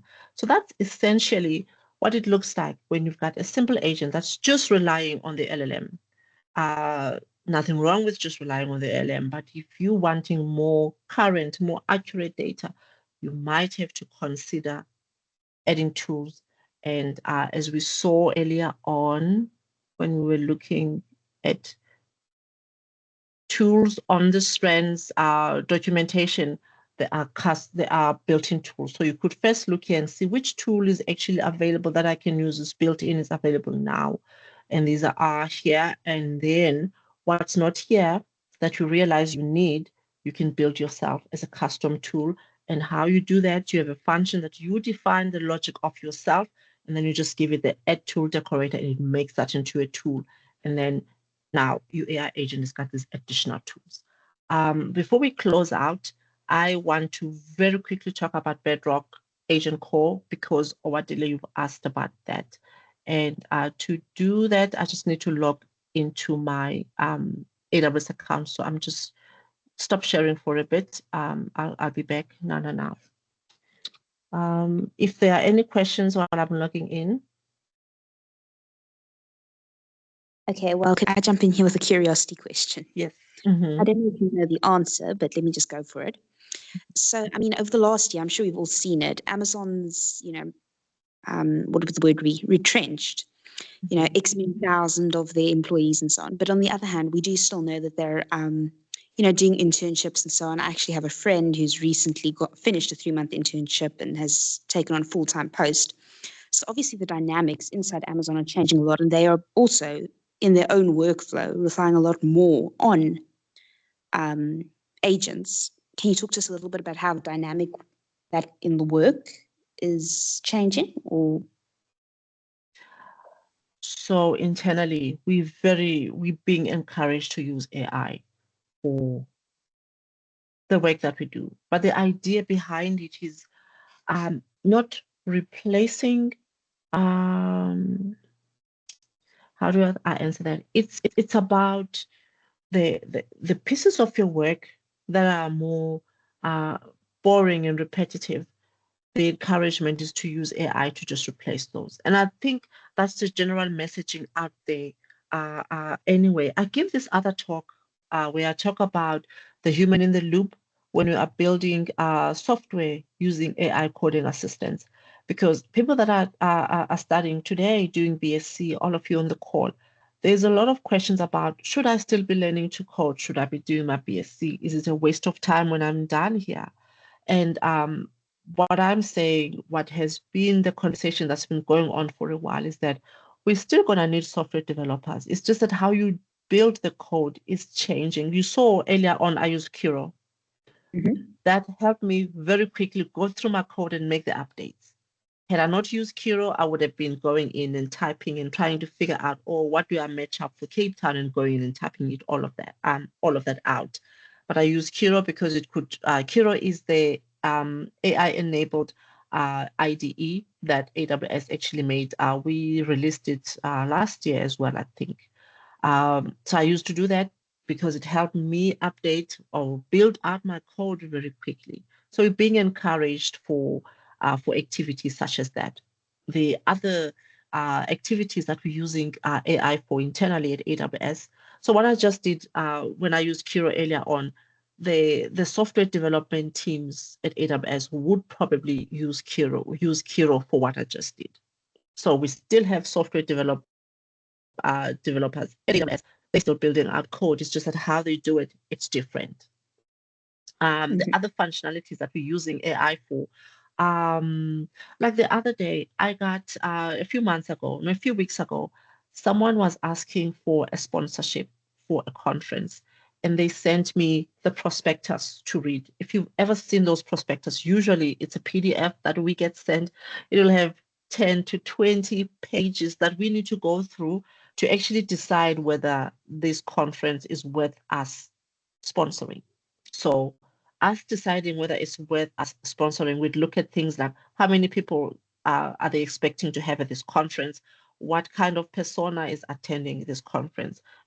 For me, I would care if the conference is going to have a developer or students there. I'm not going to care if they're going to have CIOs and all of that, but I would have to read through that 10, 20-page prospectus to actually know. It takes time. We have a tool, Amazon Quick. It's actually available externally to AWS as well.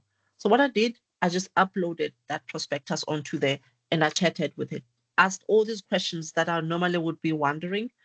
Now I don't have to page through the 10, 20 pages to find answers to these questions. I just asked in the chat, who's going to be at this conference? Where do they work? It turns out they work at places where I don't maybe want to engage with developers that work at that place for whatever reason. Are there going to be any students there? And it said no. Then within minutes, I knew already whether we're going to move forward and sponsor that conference or not. So you're still doing what you were doing before, but it's just how you're doing it is changing. You're able to move a lot faster.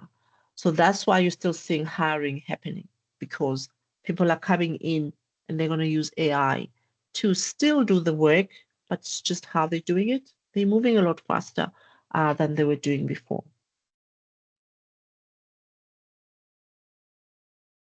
That definitely makes sense. But now I'd like to ask you a slightly more personal question, I suppose. You now talk about this prospectus that you went through. Do you ever have, if you had to give it on like a 1 to 10, like 10 being completely happy and 1 being, well, I don't know about this so well. How like confident are you when you go through the decision? Do you never have this like slight unease? I did now not read this thing personally. Maybe I missed something. Yeah, usually I'll do a quick browse after that. I'll do a quick browse. But these AI tools are really like when this conversation first started around AI, a lot of the tools were not accurate, and that was the conversation. But they really are improving in that. Sure, I did a quick browse, but usually, you wouldn't even need to these days. But a year ago, definitely, I would have made sure that I do the quick browse. So yeah, I think the tools also are improving. So that's helping.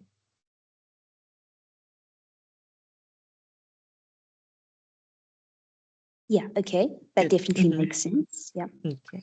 So, sorry, just something I was now thinking of. You were talking about using Quick to do this. Is it possible with Quick, you've now gone through your prospectus, you've asked it your questions, that you could use it to highlight, the pieces, for instance, you talked about browsing the thing. Okay, could you just highlight the pieces that talk about who's coming, what companies are coming from and whether or not it'll be open to students, so you have an idea, where do I start looking quickly to see that all of this stuff is actually in the document? So usually the outline of that document is a standard. So someone who's asking for a sponsorship, that's basic information they would give you. But then again, that's where you'd be able to catch them out very quickly if they didn't, because you're going to ask quick, because you've uploaded the document, how many people are they expecting here? And if Quick doesn't find that in that document, it's going to report back and say, they're not saying whatever language it's using to tell you. About 2 years ago or a year ago, it is possible that whatever tool you're talking to would have given you the wrong number because it just wants to give. So it's possible that it would have found nothing, but still gave you something because it wants to give you something. And that's where people used to talk about hallucinations. But now, because the tools are improving a bit, it's now it's very likely that it'll come back and say, I'm not finding anything. So I will know in seconds or minutes whether this prospectus doesn't have enough information for me to make the decision or not. Whereas before, I would have been paging, looking for it, taking time, only then finding out that it doesn't have anything that I need, and being able to go back to the person and ask them for more information. So it's helping have that quick turnaround and iteration on information and being able to make decisions and move forward a lot faster than we were doing before. Okay, thank you so much. Sure. So, I asked earlier on about you now have your AI agent, you want to secure the agent. It could be that you have this AI agent, but you don't want everybody engaging with this agent. It could be that you have an application like the travel advisor application, and under the hood, it has multiple AI agents. Let's say, for example, we've got your AI application. It is servicing people that are going to Cape Town, people that are going to Joburg, people that are going to Bloemfontein or Pretoria. The code that you saw there, I had all those cities in one file, but you could be splitting them where you've got, actually, I think someone building for production would be separate files, could be. You have one file that's going to service people that are going to Joburg, asking questions about Joburg, a file that's servicing people asking questions about Cape Town, and another one servicing people that are asking questions about Pretoria. So if someone is asking a question about Pretoria, you don't want Joburg and Cape Town agents to be invoked. So to have that control, you could then have some kind of security or a gate that you put in the front that does all of those checks up front before your agents are actually invoked. Or maybe a better example would be you don't want someone who's based in Joburg to engage with an agent that services someone who's based in Cape Town. So you could be doing security looking at IP addresses, for example. I'm just using that as an example. You could also have an AI agent that you build locally, now you want to deploy to production. And in this case, production would be AWS.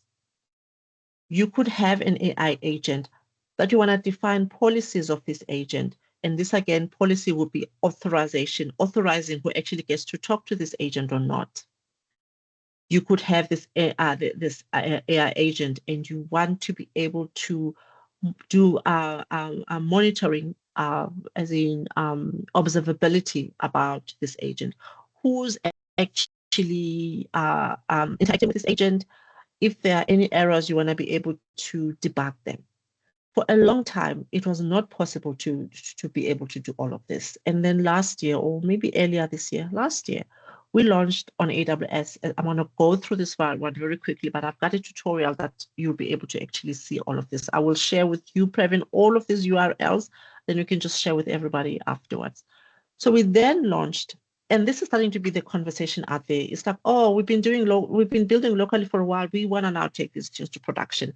And this is where the conversation is now around AI agent. It's like, fine, we can build locally and test and run around, but I want to take this, I want to scale my agent so that a lot of people can engage. Because if it's in your local machine, it's not scalable. Only you can engage with your AI agent. Like you just saw when I was testing them, only I can do that.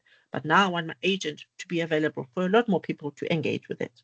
Still my code, they don't get access to it, but the agent itself, they can start to engage with it. Then I want to secure it. I want to monitor it. I want to define policies around it.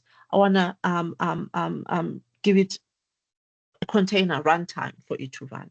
So Amazon Bedrock Agent Core is the service that exists for you to be able to do that.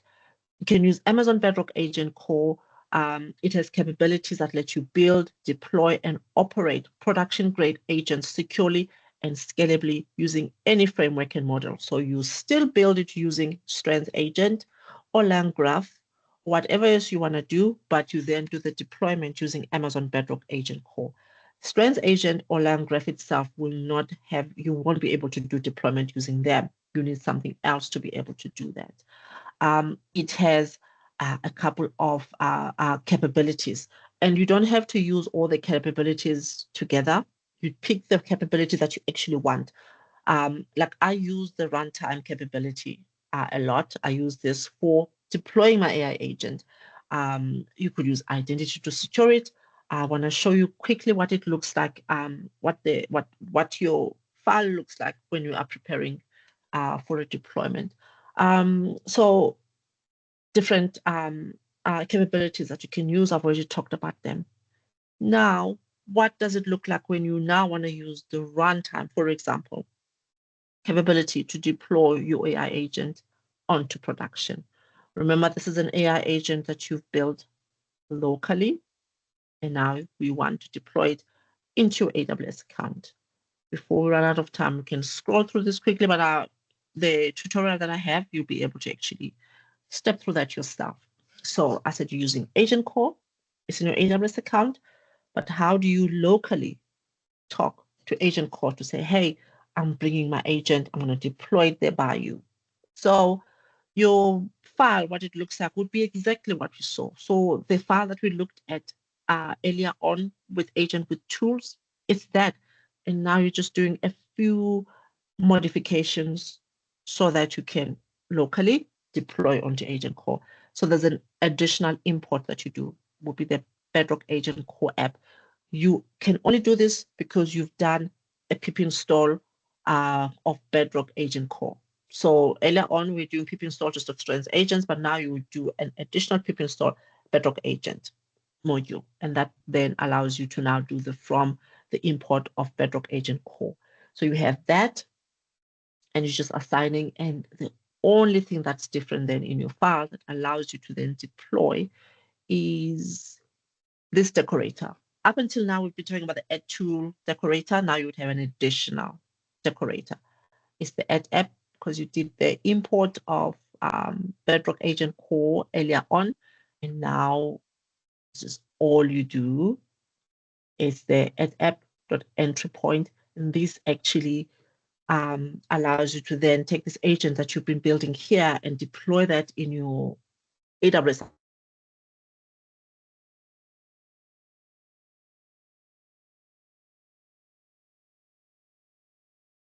Sorry, Beliswa, I think you're mute.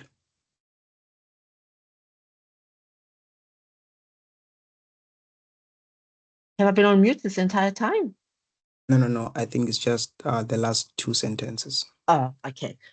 So, so I was saying you had the, so this is the decorator that you now need to say, go from local where I've been building my agent and deploy it onto my AWS account using Agent Core. And how does it know which AWS account? When you have installed the AWS CLI in your laptop, you've got the config and the credentials files that you would have. It's looking in one of those files and seeing what is your AWS account. And that's how it knows which AWS account you're actually going to be deploying into. That is all you would do. And then there is a deploy that you would then run. Let me just go back to the tutorial and see what that deploy you run. And that will be that. Your agent would then deploy to production. Production being your AWS account. Once it's there, you can then monitor, you can then define how you're going to secure it using the identity capability of Agent Core and other capabilities that actually exist there.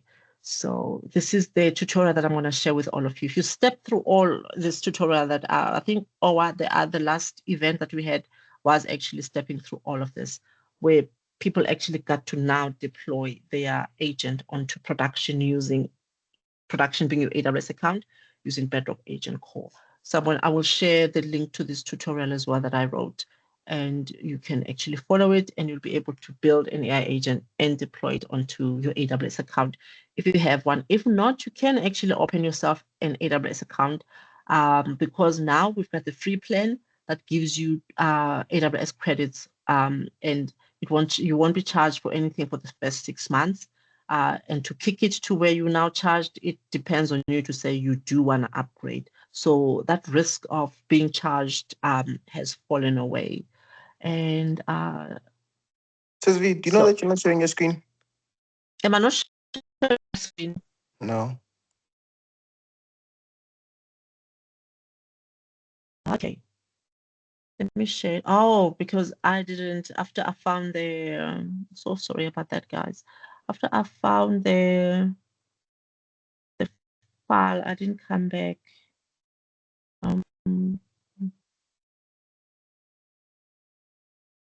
Okay.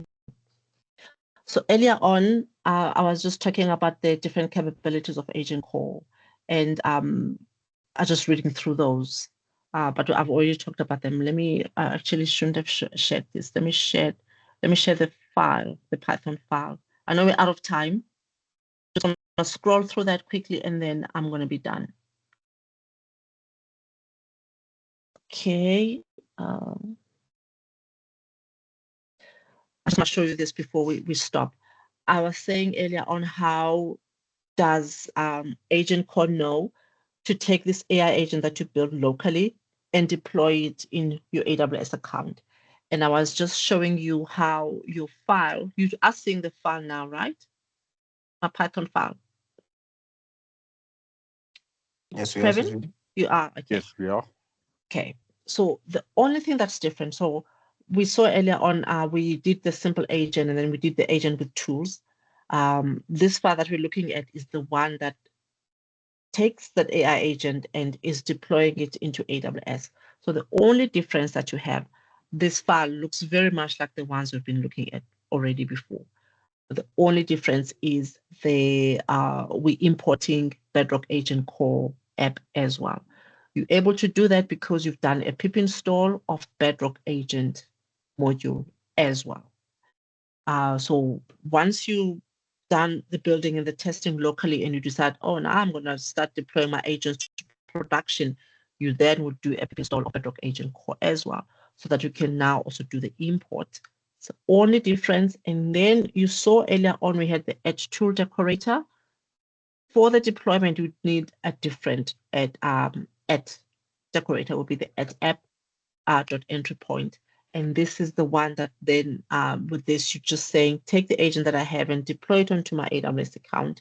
And how it knows which AWS account you have, it's the account that is in your credentials or is your config file, one of those two. that in your .aws folder, that's there, is looking there and is looking at the account number that you have there, and that's how it knows which AWS account you're actually deploying it into. That's all the changes, and then you just run. You do I think it's an agent called deploy, and then it will start the deployment. What it does is that it's packaging this code that you're seeing everything as a Docker container, and then it does the deployment onto your AWS account.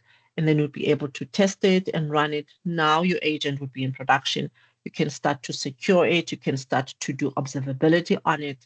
But I'm going to share the tutorial so that you can step through everything that we actually looked at with the TripAdvisor agent today. Follow it yourself, build it yourself, take it to production if you want to do that additional step as well.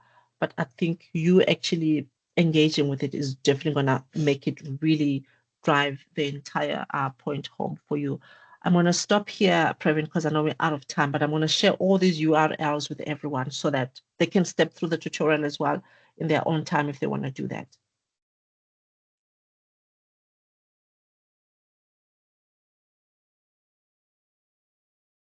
Any questions? There's a question from Dimple. Hi, Dimple.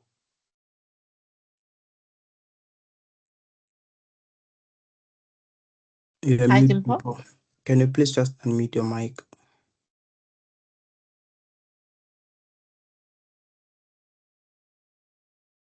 There's nothing in the chat, right? Yes, there's nothing in the chat. Okay, cool.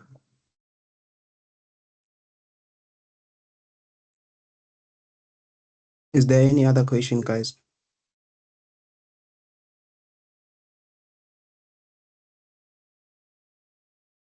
Nope, nothing from my side.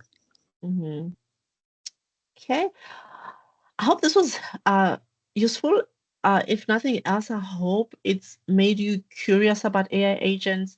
And I hope when you hear people talk about AI agents and it feels overwhelming, it's shown you that there are tools such as Strengths that actually help you build your own AI agent super fast. Few lines of code and you're good to go. You can then incrementally add tools to your simple agent, tools that give it all these additional capabilities that it won't have, built-in tools, custom tools. And once you're ready, you can then take your AI agent to your AWS account using Bedrock Agent Core. Hi, Owatile. Since we can ask you a curiosity question, right? With like based on what the conversation you had about AWS and how they encourage you to use AI and how developers will never be replaced by AI and all that jazz. I want to ask you a question, and it's been on my mind. Do you think that in the interview process, technical exams um should still be there? Because of you won't be actually writing the code. Do you think that the knowledge of how the system works, all these different data, what's the data structures, the algorithms need to be there for someone who's going to be just monitor, was this evaluating, the human in the loop of AI's responses? So I'm going to tell you how I hear software developers at AWS are using AI. So before AI, a team of software engineers at AWS, let's say the people building EC2, you would have your junior developers, and you would have a senior developer, and you'd have a principal. A junior is they would write the code, so they would need to know everything to code, and then the senior and the principal would double check what they did. From what I understand now, how that works is that the junior does not write the code. They use Kiro to do the first iteration. Then they do a quick run through, like check to see if, because these tools are still not as efficient also, because you'll see code that you got out of an AI coding assistant. It's just verbose. Yeah, true. Whereas you know what efficient code looks like. You can go and verify and then change or even tell it to improve. because you know what it's supposed to look like. So you, the person, will still exist because you know what it's supposed to look like. I don't know if the test will still double check those things because you don't need to know them off by heart anymore, but you still need to know what they are.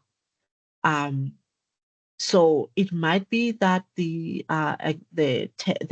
interview process just changes, but I think it will still be looking for the same things because you still need to know those same things. Using AI coding assistants. I know when we first started about, especially when we're talking vibe coding, we used to talk about, oh, you don't even need to code anymore because you can use this, it's going to build for you. But that's actually a very reckless messaging to do because you still need to know what's going on. You still need to know Python if you're going to be asking AI coding assistant to give you Python code because you need to know what looks good and what doesn't look good. I had another talk where I was talking about secure, I just forgot what it is, but it gave me a not very secure module. But it took me knowing what the other one, that's the secure module is. And I said, no, this is not the correct one. Give me that other one. You're not going to know those things if you don't know the language. So it's still important that you know the language because these AI coding, as much as they've improved, they're not accurate and they're not perfect and they're not efficient as yet. All right. That does, yeah, it was more of a personal opinion, but I wanted to hear your thought on it because of, I feel like, the way it is, how the market is right now, I feel like there should be some change to the traditional, knowing, intense data, structures and algorithms as opposed to, reviewing code that's written by AI. So, yeah, it was just just a food for thought kind of question, Yeah. Mm. These companies are really encouraging use of it. Like for us, we like Kiro, because I'm in a tech role, I have to use Kiro. I cannot use Kiro. And you know what? There's a dashboard internally that my manager gets to see. They can track because we get tokens every credits every you would also get credits, but we get more credits. You get credits tied to your internal user ID, and there's a dashboard that shows that you actually are using Kiro, using your credits. If you don't use them, it's flagged that you're not using the tools. And I would think other companies that are also into using these tools, especially the ones that are building them, they definitely want their people to use them and they are tracking use of these tools. Brendani, hi. Hi, Felisa. Thank you. Hi. I'll just say, let me give you a break and add in there. So, Yes. yeah, in terms of and then the use of AI and the technology, right? Like as Felisa is saying that you need to know what you're doing. And I always say to people, you don't take away your engineering mindset and your engineering head, but the AI is just a tool because even before we used to copy the code, right, from GitHub, Stack Overflow, but you don't just copy and paste. You copy and verify, you tailor-made it and into what you want it to do. But it reduced the time for you that you need to spend and then to kind of and then test. And adopting the safety mindset, it kind of really help you not to mess up things, like where you'll find yourself hired in an organization where you are at the helm of their cloud and then you just use AI ungoverned without understanding because you want to solve the problem. You bring the whole production down. So the learning of the fundamental, it will never go away. Never stop learning. The people that I'm training them, I don't allow them to actually even start using AI tool from day one. I give them the 90-hour course from Udemy, learn it, do it manually. Tell me what the DOM is. If you cannot tell me what is the DOM in the browser, don't even bother to open the AI tool because you don't know what you is gonna do, right? So learn your fundamentals, learn your theory, understand what it can do and what it cannot do, and be the engineer to produce the solutions that you want. Recently, I'll give the last example. Apple and Google, they've been deleting a lot of applications that were published because people, they just vibe coded everything and then they publish in App Store. It doesn't meet with the standard, it doesn't comply, and then Apple delete all those kind of stuff. So just imagine if you are working for the company and then you reported that this is working, and then you wake up tomorrow, it's deleted, and then it will be the disaster. And I've built the app using Kiro. I challenge myself when it comes. It's live on App Store, on Google Store. I wrote the 0 line of code, but guess what? All my 15 years knowledge of coding, it was very handy for me to build in less than 3 months because I knew what I need to tell AI what to do. And I adopted Kiro at a very early age. It was frustrating to work with that guy or that girl, you know. But now it have improved a lot, you know. Yes. Okay, True. cool. Thanks, Felicia. I'll just let me just chip True. in and then add the. Thank you. Thank you so much for that. All true. And to add on your App Store story, GitHub also did a survey. They're finding that people are pushing a lot more onto their repos, but it's not useful what's actually there as well. So it's another one that shows that we still need you, because we still need you knowing the programming language, because that's how you're going to determine whether something is actually useful to actually take to production or not.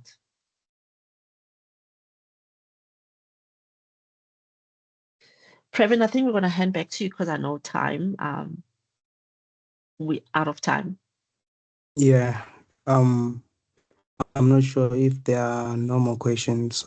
Thank you for everyone who joined us today. Thank you for your time, Beliswa. Thank you for your time, Rendani. Thank you for your participation, guys, and your questions. I hope this session has left you guys curious, inspired, and maybe thinking of the kind of agent that you could build for yourself.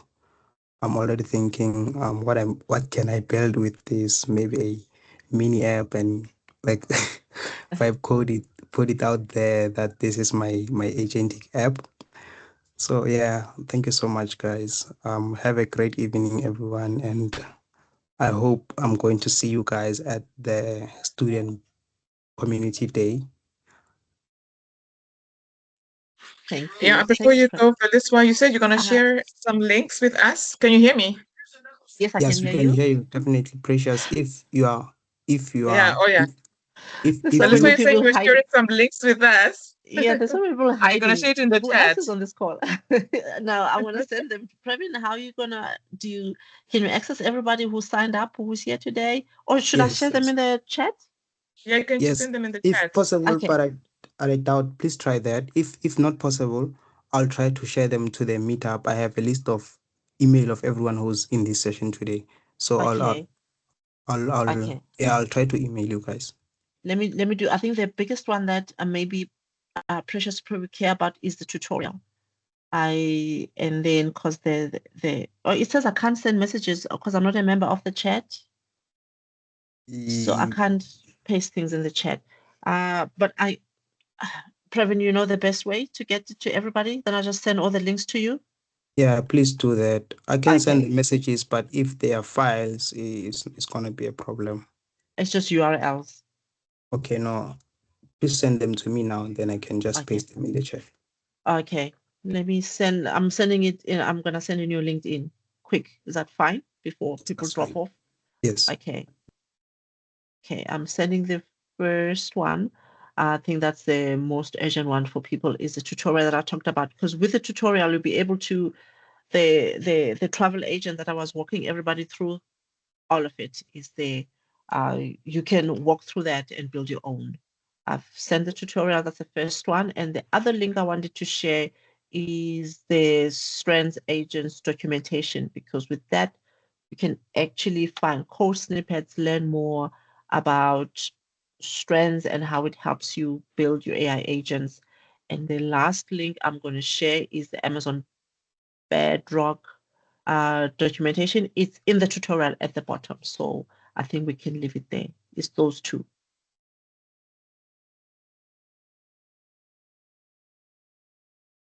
That's it. I've sent them. Previn is gonna insert them into the chat. I think before we go, we can just access those. Yeah, I just did. Okay. Thank you, Veliswa. Thank you. Thanks, everybody. Thank you. Bye.